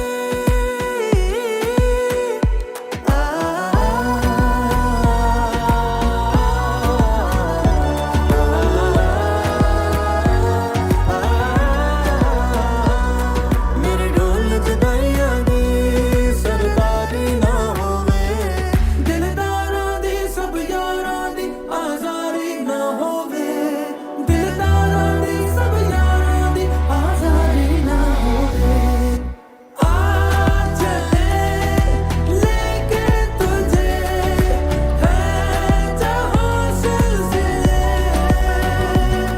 तू है वही है तेरी कमी बना दे सजा दे पनाह दे हमें बना दे सजा दे पनाह दे हमें अगलावां मजबूरी नू आण जाण ती पसूड़ी नू जहर बने हाँ तेरी पी जावा मैं पूरी नू रावा च बावा च ओनू लुकावा कोई मैनू ना रोके मेरे ढोल जुदाइयां दी तैनू खबर किवें होवे आ जाए दिल तेरा पूरा भी ना होवे हाँ बड़ियां बढ़ाइयां दी गल बात किवें होवे आ जाए दिल तेरा पूरा भी ना होवे पूरा भी ना होवे पूरा भी ना होवे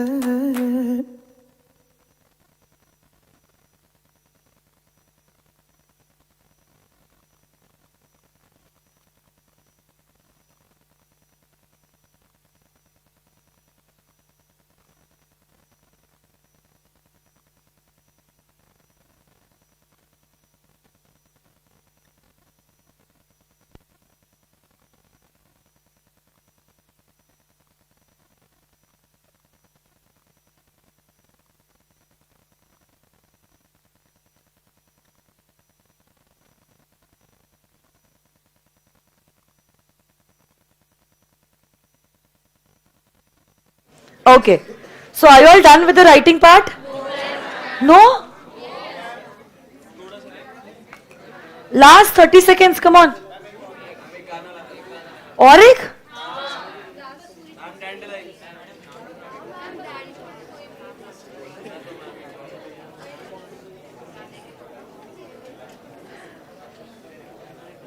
अरे आदित्य, अब डे 1 से सेनोरिटा सॉन्ग ही बोल रहे हो. प्ले कर दिया ना बेटा अभी सेनोरिटा.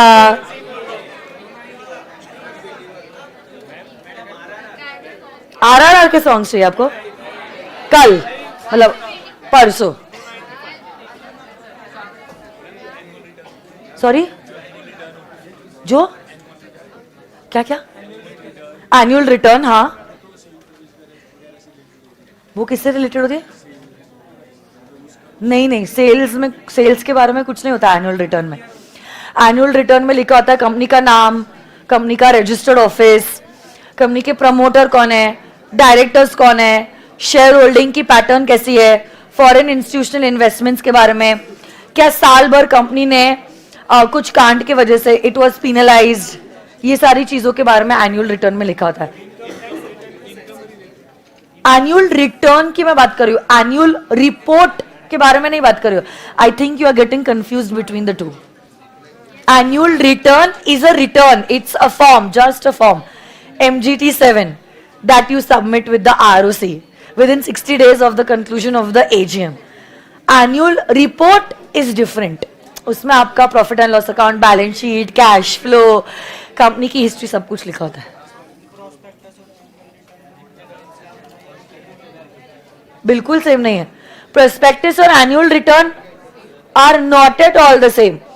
हर कंपनी को एनुअल रिटर्न सबमिट करना पड़ता है. In fact even an OPC, prospectus आप तब इशू करते हो when you go for a public issue. तो बेसिकली अगर आपको पब्लिक के पास जाना है और फंड्स रेज करने हैं, हर एक पर्सन को कहां बोलते बैठोगे ना अपनी कंपनी के बारे में. So you draft a prospectus and then you issue the prospectus. Okay,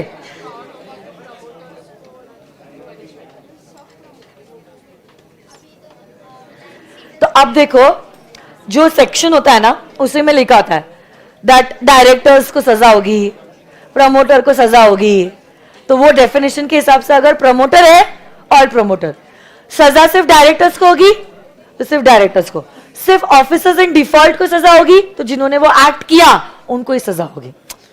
so depending upon section क्या कहता है उस हिसाब से आप सजा दोगे. सेक्शन अगर कहता है प्रमोटर को ये चीज के लिए सजा होगी, ऑल द प्रमोटर्स को सजा होगी. ठीक है, चलो आगे बढ़ते हैं.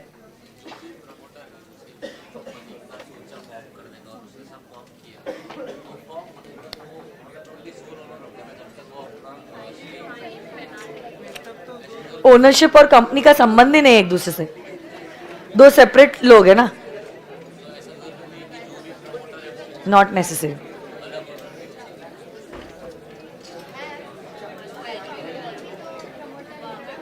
क्या? हाँ, फाइन, ऑफ कोर्स. ओके, तो ये डेफिनेशन तो देख ली, बट अब सवाल ये उठता है प्रमोटर है कौन? प्रमोटर है कौन? क्या हम प्रमोटर को कंपनी का एजेंट कह सकते हैं? क्या हम कंपनी को, सॉरी, क्या हम प्रमोटर को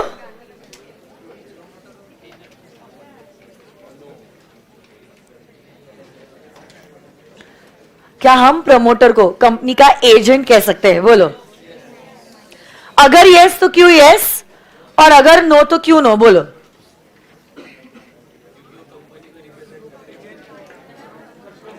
अगर यस तो क्यों यस, और अगर नो तो क्यों नो? बोलो.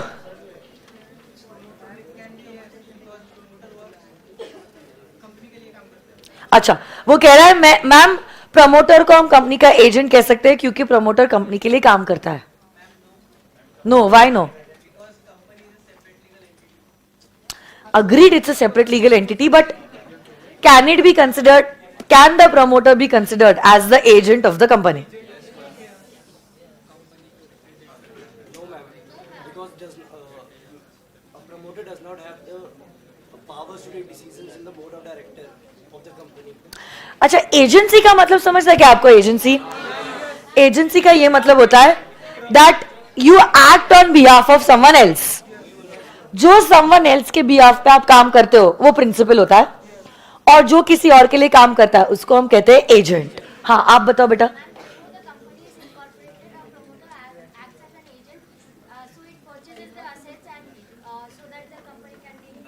तो आपका आंसर यस है या नो है? ओके, यस है.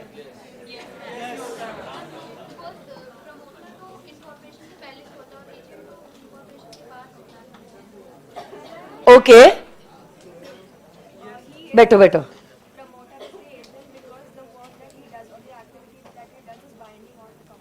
अच्छा ठीक है, चलो मैं आपके सवाल का जवाब दे देती हूँ. 3 एस्पेक्ट्स है.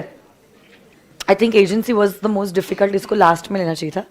क्या हम हमारे प्रमोटर को कंपनी का एजेंट कह सकते हैं? इस सवाल का जवाब है no. Promoter can not be considered as the agent of the company.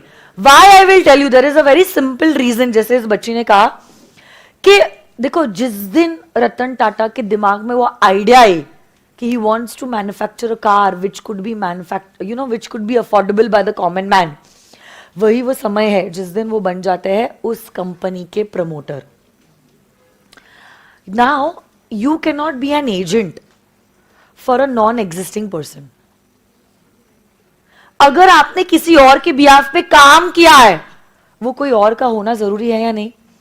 कल जाके मैं कुछ हरकत कर लेती हूँ और जब आप मुझे पकड़ने आते हो मैं कहती हूँ नहीं नहीं, ये हरकत मैंने अपने लिए नहीं की, वो महात्मा गांधी जी के बिहाफ पे की है, आप उनको सजा दो. तो क्या आप उनको सजा दोगे? If I am acting on behalf of someone else, if I am acting on behalf of someone else, that someone else should be in existence. Company तो अभी तक फॉर्म नहीं हुई है. देखो, I am talking about those promoters who are also the founders, who are also the founders. उस case में तो हम उनको एजेंट नहीं कह सकते ना, क्योंकि how can you work on behalf of a company जो अभी तक पैदा ही नहीं हुई है? अभी तो आप इन प्रोसेस हो. इसीलिए हर बार ये कहना सही नहीं होगा कि प्रमोटर कंपनी का एजेंट है. तो क्या प्रमोटर कंपनी का एम्प्लॉय माना जा सकता है? बिल्कुल भी नहीं, बिल्कुल भी नहीं. हाँ या ना? तो अब क्या हम प्रमोटर को कंपनी का डायरेक्टर कह सकते हैं?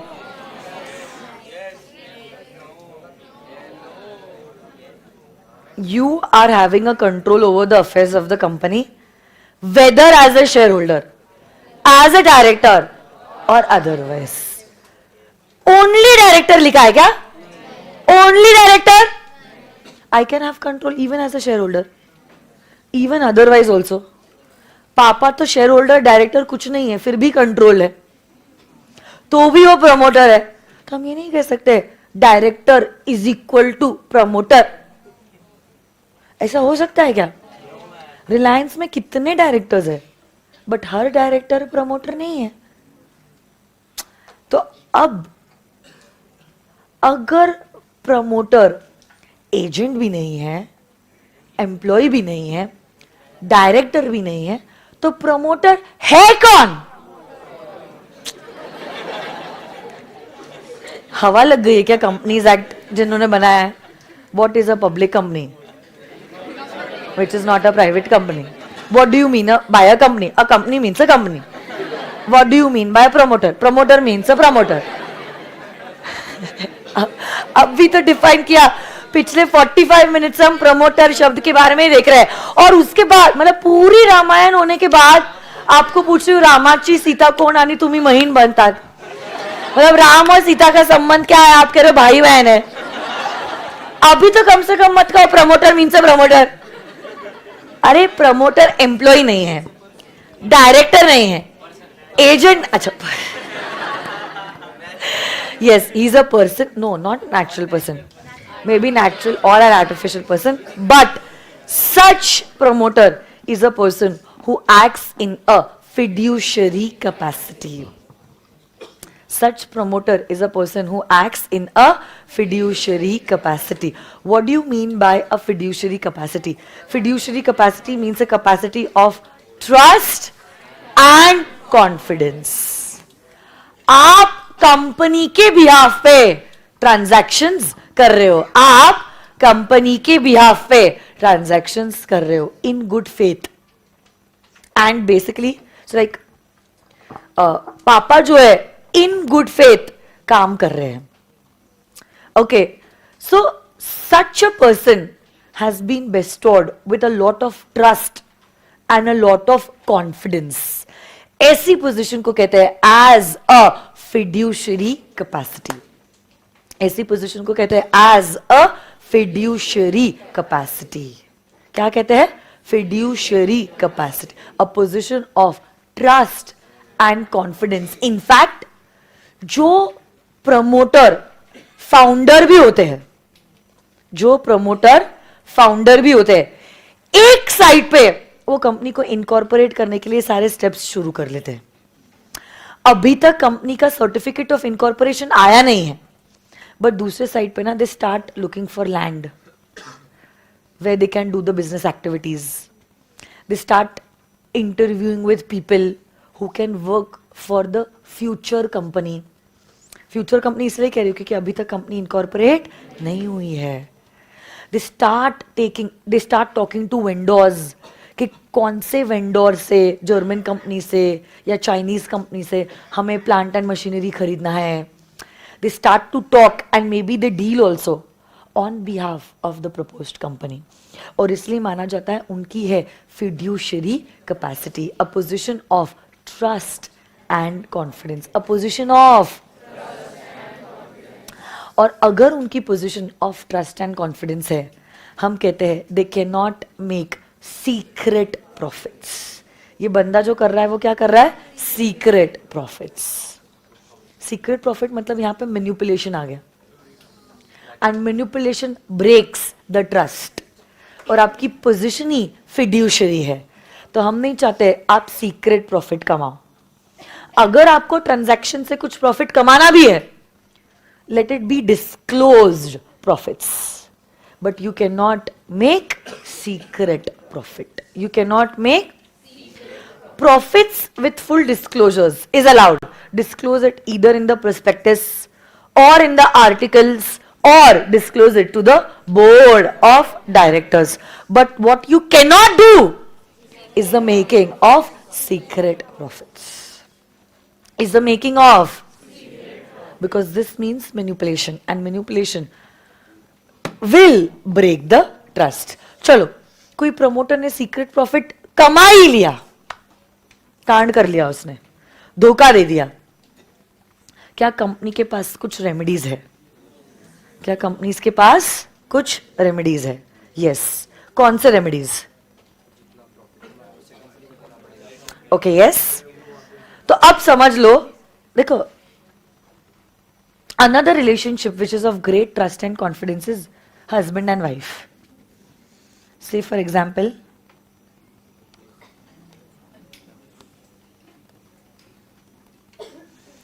पति है और पत्नी है.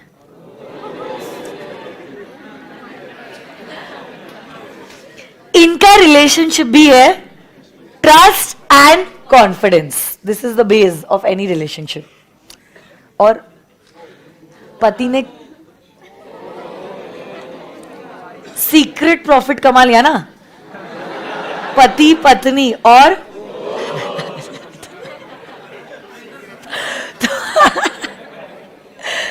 अब देखिए, क्या पति ने, क्या बोल रहे हो?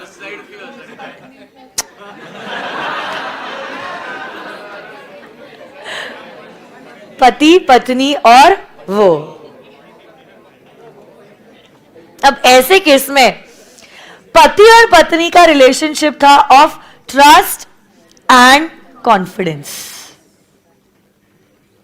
तो उसकी जिम्मेदारी थी कि वो सीक्रेट प्रॉफिट ना कमाए.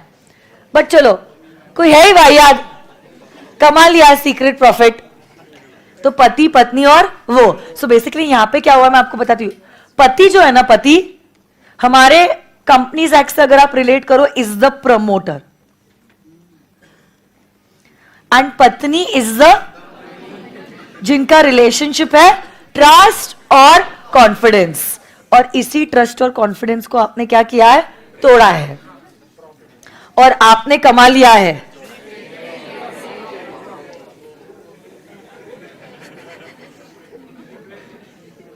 Secret profits. सो बेसिकली हर वो कोई राइट जो इस पत्नी को है ना, वही कंपनी को है अगेंस्ट द प्रमोटर. सबसे पहले अगर किसी को पता चला कि चलो एक्स्ट्रा मैरिटल अफेयर है, से अज्यूमिंग, वैसे आज के जमाने में इतनी सीधी लड़कियां भी नहीं है, अगर पत्नी ने कह दिया, मतलब पत्नी को पता चल गया एक्स्ट्रा मैरिटल अफेयर्स के बारे में, अफेयर के बारे में, ओके अब पत्नी कह रही ठीक है, आपकी खुशी में ही मेरी खुशी है अगर आप उसके साथ खुश हो तो ठीक है, but now either continue the relationship with me or her, you cannot have both. So if you choose to be with her, resign the contract with me, because marriage is a contract. आपको पता है, foundation में भी आपने पढ़ा है. तो you resign the contract with me, that is you go for a divorce, and then you do whatever you want to do. I don't care. तो सिर्फ क्या किया है आपने, उस कॉन्ट्रैक्ट को तोड़ा है जिसके द्वारा आपके बीच में ट्रस्ट एंड कॉन्फिडेंस बिल्ड हुआ था. So basically what you did is you रिसाइंडेड the contract. But practically सिर्फ कॉन्ट्रैक्ट को रिसाइन करके हम चुप नहीं बैठने वाले. मारना पीटना नहीं होगा. Along with resigning the contract, you will claim the damages. So we will ask for alimony. शादी के बाद आपको जितने मजे करने कर लो, मेरे और हमारे बच्चों का जो भी खर्चा है वो आप ही दोगे, फिर देखते हैं. ठीक है. So basically you are asking for alimony. Sussanne Khan और ऋतिक रोशन को ही देख लीजिए. अब उस बारे में नहीं जाएंगे क्योंकि फिर हम भावुक हो जाएंगे. तब हर महीने या हर साल ऋतिक रोशन को अभी भी सुजैन खान और उनके 2 बच्चे हैं, 2 boys they has to give money for food, shelter, clothing, education. सारा खर्चा पानी according to their status Hrithik Roshan ही बेयर करेगा. ठीक है. So we are claiming the damages. And sometimes अगर आपको इस चीज का तमाशा बनाना है, you also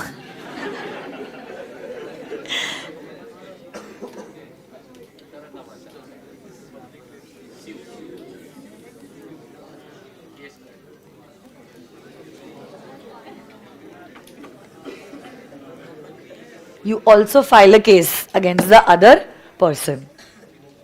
So these are all the rights that you have been given, are coincidentally also all the rights that the company has against the promoter in case he makes secret profit. 1. जो contract के द्वारा promoter ने secret profit कमाया था, you will resign the contract. Resign मतलब समझ रहा है, अब कैंसिल हो जाएगा. तो चीजें जैसे पहले थी वैसे की वैसी हो जाएगी, जैसे कि कॉन्ट्रैक्ट कभी हुआ ही नहीं था. ये कॉन्ट्रैक्ट को करने की वजह से अगर प्रमोटर ने कुछ प्रॉफिट कमाया था ना, सारा का सारा profit he will give it to the company. And मान ही नहीं रहा है, you can also file a case against the promoter. You have all these remedies available as the company. You are the aggrieved party. दुखी आत्मा हो आप, आपके साथ गलत हुआ है, आपके ट्रस्ट को ब्रेक किया गया है. अब आपको इसमें से क्या करना है वो आपका अधिकार है. राइट मतलब समझता है. So this is your right. You can file a case, resign the contract and claim the damages. You can only resign the contract. You can resign the contract and claim the damages, or you can do nothing and just tolerate it. So, हाँ exactly. So basically आपको समझता है right और responsibility का differentiation. These are the rights that are being given to you, whether you want to exercise it or not. And if you want to exercise it, which rights you want to exercise is your choice, is not a compulsion. हर कोई company जिसको promoter के secret profits के बारे में पता चला है, वो कॉन्ट्रैक्ट को रिसाइन कर सकता है, डैमेजेस क्लेम कर सकता है और प्रमोटर के अगेंस्ट केस भी फाइल कर सकता है. तो पहली बात तो promoter is like that of an agent. He is not exactly the agent. He has a fiduciary capacity. He has a and he cannot make secret profits. अगर प्रॉफिट कमाने भी है, आप धंधा करने बैठे, आप कमाओ ना profit, but let it be disclosed profit, so we don't feel cheated. Then we will decide whether we want to enter into the contract or we do not want to enter into the contract. But अगर आपने secret profit कमाया, अगर आपने secret profit कमाया, अगर आपने secret profit कमाया, तो ऐसे केस में we can resign the contract, claim the damages, or even sue for breach of duty or trust. Yes or no, guys? और एक आखिरी पॉइंट आज के लेक्चर के लिए, and that is about actually नहीं लीगली क्या प्रमोटर को रेम्यूनरेशन का अधिकार होता है? The answer to this question is no. Legally he does not have a right to get remuneration. Okay, it's just like अगर आपके पेरेंट्स आपके लिए करते हैं कुछ, और बहुत कुछ करते हैं, emotional support, mental support, moral support, financial support, वो थोड़ी ना आपसे कुछ फीस मांगेंगे. रेम्यूनरेशन मतलब फीस मांगेंगे. फीस, अरे बोलो ना, वो फीस नहीं मांगते आपसे. लीगली भी उनके पास कोई अधिकार नहीं है आपसे रेम्यूनरेशन मांगने का. बट अगर कंपनी चाहे खुद होके क्या प्रमोटर को रेम्यूनरेशन दे सकती है. Yes, it may be stated. Okay, और खुद होके कंपनी इनकॉर्पोरेशन के बाद ये रेम्यूनरेशन प्रमोटर को दे सकती है. बट लीगली क्या उनके पास कोई अधिकार है? नहीं. तो कल जाके आप सीए बन जाते हो, आपने स्यू मोटो मतलब अपने आप से खुद होके से पापा के लिए आईफोन लाया, मम्मी के लिए कुछ नई साड़ियाँ लाई, उनको आपने फॉरेन ट्रिप के लिए भेजा, कुछ भी हो सकता है ना. क्या उन्होंने आपको ये चीजें करने के लिए कही है? आपने खुद होके उनके लिए ये किया है.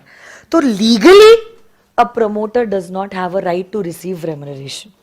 But if the company wishes to, it can, after the incorporation, give this remuneration to the promoter. Directly भी हो सकता है या indirectly भी हो सकता है. Like company के shares offer करना at face value is an indirect remuneration. Commission देना, कुछ भी हो सकता है. Directly भी हो सकता है या indirectly भी हो सकता है. Getting this or no guys? Sure? अब मैंने आपको कुछ एक हल्की सी झलक दी थी कि कंपनी के इनकॉर्पोरेशन के भी पहले प्रमोटर ने लैंड खरीदा, वेंडर्स से बातें की. क्या ये कॉन्ट्रैक्ट्स के लिए कंपनी लायबल होगी? Such contracts are known as pre incorporation contracts. क्या बोलते हैं इसको? बोले तो नाम में लिखा है प्री इनकॉर्पोरेशन कॉन्ट्रैक्ट्स. प्री, ये कॉन्ट्रैक्ट्स इनकॉर्पोरेशन के पहले एंटर किए गए या बाद में? पहले या बाद में? Pre incorporation contracts. ये जो कॉन्ट्रैक्ट्स होते हैं ना, प्रमोटर ने कंपनी के बिहाफ पे इनकॉर्पोरेशन के पहले एंटर किए होते हैं. Such contracts are known as pre incorporation contracts. तो कॉन्ट्रैक्टिंग पार्टी कौन है? Vendor and promoter. Contracting party कौन है? अगर कॉन्ट्रैक्टिंग पार्टीज वेंडर और प्रमोटर है, लायबल कौन होगा? प्रमोटर या कंपनी? अरे आपके और मेरे बीच में अगर कॉन्ट्रैक्ट होता है, राइट्स और लायबिलिटीज किसकी होती है? आपके और मेरी या किसी और की? प्रिविटी ऑफ कॉन्ट्रैक्ट पढ़ा था? Privity of contract, only contracting parties have a right against each other. सही या गलत? कॉन्ट्रैक्ट किसके बीच में? रतन टाटा और वो वेंडर के बीच में. किसके बीच में? रतन टाटा और वो, रतन टाटा और वो, रतन टाटा और वो के बीच में ये कॉन्ट्रैक्ट हुआ था. अरे हाँ है ना? अगर रतन टाटा और वो वेंडर के बीच में कॉन्ट्रैक्ट हुआ था, कल जाके कॉन्ट्रैक्ट के द्वारा अगर इस लैंड का पैसा देना है, कौन लायबल है लैंड का पैसा देने के लिए? रतन टाटा. कंपनी तो अभी तक पैदा भी नहीं हुई है, आप कंपनी को कैसे लायबल ट्रीट कर सकते हो? प्री इनकॉर्पोरेशन कॉन्ट्रैक्ट्स के लिए promoter is personally liable. Promoter is personally liable. Promoter is, जिसने कॉन्ट्रैक्ट एंटर किया है वही लायबल होता है. जिसने कॉन्ट्रैक्ट एंटर किया है वही पर्सन. तो अगर कॉन्ट्रैक्ट एंटर किया गया है रतन टाटा और वेंडर के बीच में, रतन टाटा ही लायबल हो गए उस लैंड के पैसे देने के लिए. बट आप बताओ, जब रतन टाटा ने ये कॉन्ट्रैक्ट एंटर किया था, कभी क्या उनके इंटेंशंस थे खुद के लिए लैंड खरीदने के लिए? डे वन से उनको पता था ये लैंड आज मैंने खरीदा है, बट अपने लिए नहीं, प्रपोज्ड कंपनी के लिए. किसके लिए? इसीलिए कंपनी क्या कर सकती है? इन कॉर्पोरेशन के बाद इस कॉन्ट्रैक्ट को कैंसिल कर सकती है. और उसके बदले एक फ्रेश कॉन्ट्रैक्ट एंटर कर सकती है. Terms are the same but parties have change, जिसको क्या कहते हैं, नोवेशन.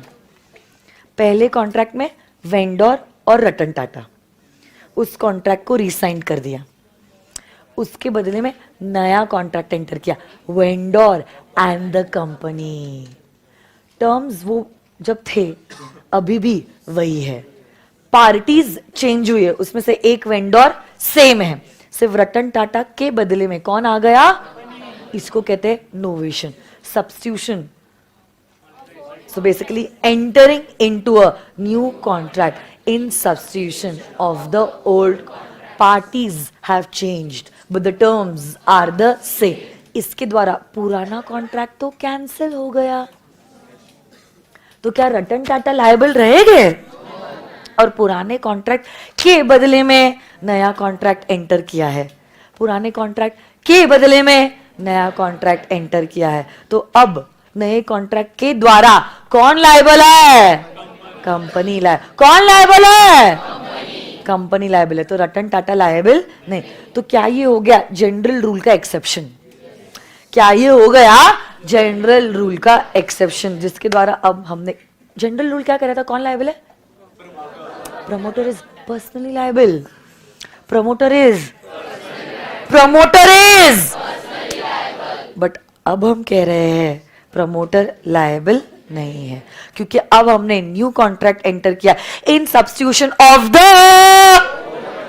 उसके द्वारा अब कौन लायबल है, मतलब क्या वो जनरल रूल का हो गया एक्सेप्शन. सही है गलत? और एक दूसरी एक्ट है, कंपनीज एक्ट के हिसाब से नहीं बात कर रही हूं मैं, there is another act, specific relief act. क्या नाम है बोले तो, स्पेसिफिक रिलीफ एक्ट का section number 15 along with section number 19 जब आप पढ़ते हो, एक रैटिफिकेशन का पॉइंट वो अलाउ करता है. Ratification, very good.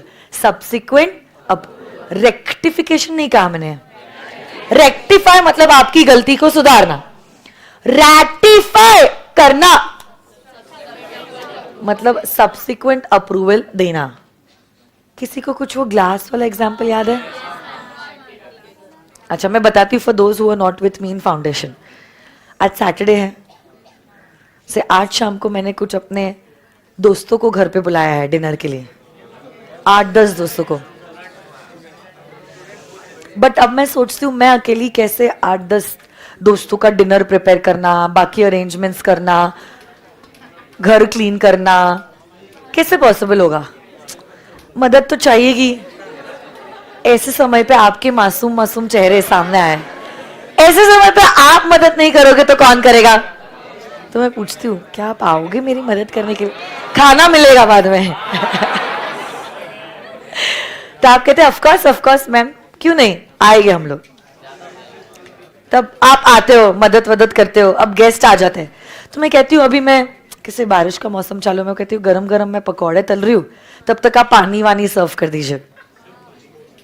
अब आप ग्लासेस की जो ट्रे है वो उठा तो लेते हो, बट इसके पहले कभी काम कुछ खास किया नहीं है, ग्लासेस की ट्रे गिर गए, सारे ग्लासेस चूर चूर हो गए.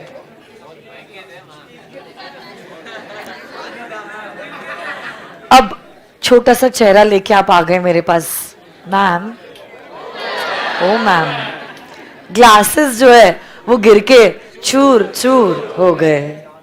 अब देखो मैं क्या जवाब दे रही हूं, क्योंकि मेरा जवाब इज रैटिफिकेशन. मैं कहती हूँ कोई बात नहीं बेटा, ग्लासेस ही टूटे हैं ना, दिल थोड़ी ना टूटा है. अब ये जो मैंने सेंटेंस आपसे कहा है, इससे अब मैं क्या कर रही हूं, इससे आपके किए गए काम को मैं अप्रूवल दे रही हूं. मैंने कभी आपको पावर नहीं दिया था ग्लासेस तोड़ने का. मतलब कहना क्या है, एक्ट आपने कर लिया और एक्ट करने के बाद आपने मेरा अप्रूवल लिया, इसलिए अप्रूवल के आगे मैंने एक वर्ड इस्तेमाल करा, सबसीक्वेंट। सबसीक्वेंट मतलब बाद में, मतलब पहले गलत किया और फिर अप्रूवल लिया। नहीं आई बात समझ में? और अगर मैं अप्रूवल दे देती हूं ना, it is said I have ratified your act. अब रैटिफिकेशन का इफेक्ट क्या होगा वो इंपॉर्टेंट है। इफेक्ट ये होगा, टूटे हुए ग्लासेस के लिए आप नहीं, मैं लायबल हूं। टूटे हुए ग्लासेस के लिए आप नहीं, मैं लायबल हूं। यहां पे कॉन्ट्रैक्ट एंटर किया था, प्रमोटर ने प्रपोज्ड कंपनी के लिए। मैंने कंपनी शब्द इस्तेमाल नहीं किया है, क्या कहा है? आज कंपनी पैदा हो चुकी है। कंपनी ने पैदा होने के बाद, मतलब इनकॉर्पोरेशन के बाद, अब प्रमोटर से कहा, हे प्रमोटर, ये जो आपने लैंड खरीदने का कॉन्ट्रैक्ट एंटर किया, we really appreciate this. Best जगह पे लैंड खरीदा, सबसे कम दाम में खरीदा, हमको यही लैंड चाहिए, हम आपके इस डीड को अप्रूव करते हैं। और अब कॉन्ट्रैक्ट क्या होगा? रैटिफाई। क्या होगा बोलो तो? इसी रैटिफिकेशन के बाद प्रमोटर नहीं बल्कि कंपनी खुद लायबल रहेगी। प्रमोटर नहीं बल्कि कंपनी खुद लायबल रहेगी। सो इसीलिए ये भी एक्सेप्शन आ गया जनरल रूल का, क्योंकि यहां पे भी प्रमोटर नहीं बल्कि कंपनी लाए। क्योंकि जनरल रूल क्या कहता है? प्री इनकॉर्पोरेशन कॉन्ट्रैक्ट वेंडर और प्रमोटर के बीच में हुआ है, जिसके बीच में कॉन्ट्रैक्ट हुआ है वो लायबल है। अब कॉन्ट्रैक्ट हुआ ही है किसके किसके बीच में? प्रमोटर और वेंडर। तो promoter is personally liable, personally liable, personally liable for the pre incorporation contracts. But there are two exceptions. दोनों करने होंगे या एक किया तो भी चलेगा? अरे दोनों नहीं करने, एक ही करना है, क्योंकि इफेक्ट सेम ही है। या तो you enter into a new contract in substitution of the old contract, जिसको क्या कहते हैं? नोवेशन। या तो उसी कॉन्ट्रैक्ट को आप रैटिफाई कर दो, सब्सिक्वेंट अप्रूवल दे दो, तब कौन लायबल होगा और कौन लायबल नहीं होगा? Promoter. And what about regular contracts? Regular contracts are entered after incorporation. अरे अब तो separate person in the eyes of law born हो चुका है ना, तो कंपनी खुद ही लायबल होगी, because now company can enter into contracts in its own name, it can buy assets in its own name, it can incur liabilities in its own name, it can sue someone in its own name, it can be sued in its own name. यहां पे तो सवाल ही नहीं आएगा। Regular contract में already ये separate person in the eyes of law born हो चुका है। तो यही ये व्यक्ति होता है जो कंपनी को इनकॉर्पोरेट करता है, आइडिया आती है, सारे स्टेप्स फंड्स रेज करने के लिए लाता है और बिजनेस कमेंस करता है। फाउंडर पहला प्रमोटर होता है, बट कंपनी तो जन्मों जन्मों तक, युगों तक चलती रहती है। तो हो सकता है बाद में आपका प्रमोटर चेंज भी हुआ है। जो जो सेक्शन में लिखा है ये सेक्शन कॉन्ट्रवीन किया, प्रमोटर जिम्मेदार होगा। प्रमोटर की डेफिनेशन होगी यही डेफिनेशन जो दी गई है under the companies act 2013, section number 2 clause 16। मैंने ना पेज नंबर 2.1 में वापस से प्रमोटर की डेफिनेशन लिखी है। वो चैप्टर नंबर 1 में सेक्शन 2 में तो है ही, बट मैंने वापस से रिपीट किया so that you don't have to turn the pages again and again. So it's obviously for your convenience purpose I did that. नहीं तो फिर इधर से आप वापस उधर जाओ, फिर इधर आओ, तो कर दिया रिपीट। और हर जगह वो किया है मैंने, डिबेंचर्स की भी डेफिनेशन रिपीट की है, शेयर्स की भी की है। हर जगह पे जहां जहां डेफिनेशंस का पार्ट आता है ना, मैंने स्पेसिफिकली लिखा है सेक्शन 2 की ये क्लॉज है जिसमें ये वर्ड डिफाइन किया गया है और उसका ये डेफिनेशन है। क्योंकि ना आपकी कंपनी से 2 वॉल्यूम में डिवाइडेड है, तो एक तो वॉल्यूम में भी स्विच नहीं करना पड़ता है और चैप्टर्स के अंदर भी आपको स्विच ना करना पड़े कि कन्वीनियंस पर्पस के लिए, बस एक ही मकसद है कन्वीनियंस। बाकी कंटेंट सब कुछ चैप्टर 1 में ऑलरेडी मैंने दिया हुआ है, only for convenience purpose I did this. So I think आज का पूरा session was only dedicated to one word, promoter. इसके बाद मेरे को पूछना नहीं प्रमोटर कौन है, और प्रमोटर मींस प्रमोटर तो बोलना नहीं, उधर ही मार खाओगे आप। Promoter means promoter. ठीक है, ये कुछ लिख दो and then you can take it an off. क्या है ये सब का? ये नहीं रे बाबा, कहाँ है? ये नहीं है,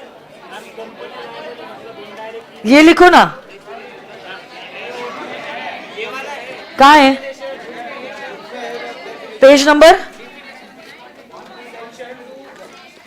1. ओ, तो वहां पे लिख दो प्लीज रेफर पेज नंबर 1.18. यहां पे सिर्फ सीक्रेट प्रॉफिट के उधर एक स्टिक नोट चिपका सकते हो, बेस्ट हो गया, जल्दी छूट जाएगी क्लास. सीक्रेट प्रॉफिट के वहां पे लिख दो, if the promoter makes secret profit the company has the following rights 1, 2, 3. कहां पे लिख रहे हो? चिट्ठी पे. और ये चिट्ठी कहां पे चिपका रहे हो? 1.18 पे. क्या? चिट्ठी पे आ जाओ, मतलब स्टिक नोट पे आ जाओ और लिखो if a promoter. Virtual students आप लोगों ने भी लिखना है, इतना ही लिखना है, 3 points. If a promoter makes secret profit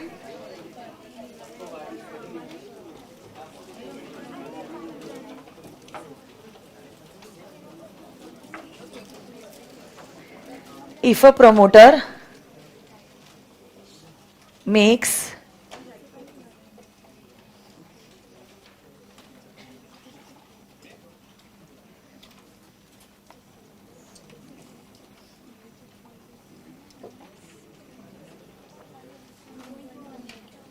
secret profit, then the company has the following rights.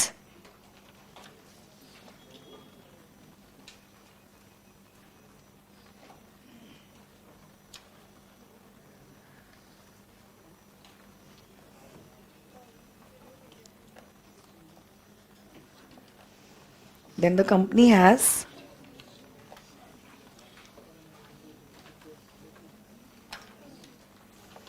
the following rights. So फिर ये 1, 2, 3 लिख दो.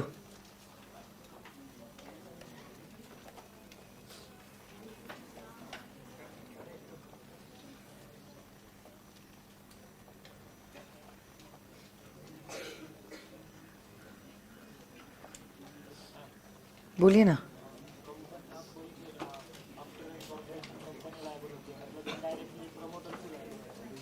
इनडायरेक्टली तो वो लिखा रहता है ना, उसमें सेक्शन में लिखा होता है. लिख लिया इतना?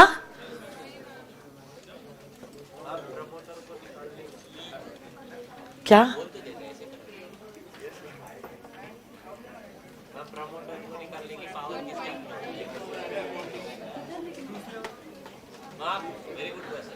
एक मिनट पहले ये कंप्लीट कर लेते, फिर उसके बाद. इतना लिख लिया क्या? तो ये पीपीटी लिख लो and then you can take it and off. ये वाला रे कहाँ है? मेरे पास नहीं है. 2 पॉइंट. कोई भी हालत में आपको छोड़ना ही है क्लास, ठीक है.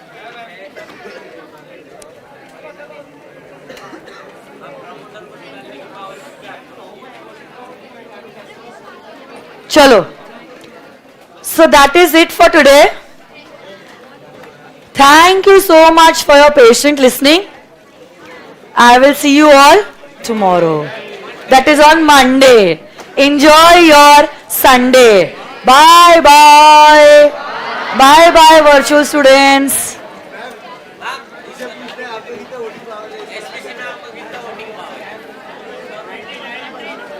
क्यों जले पे नमक छिड़क रहे हो?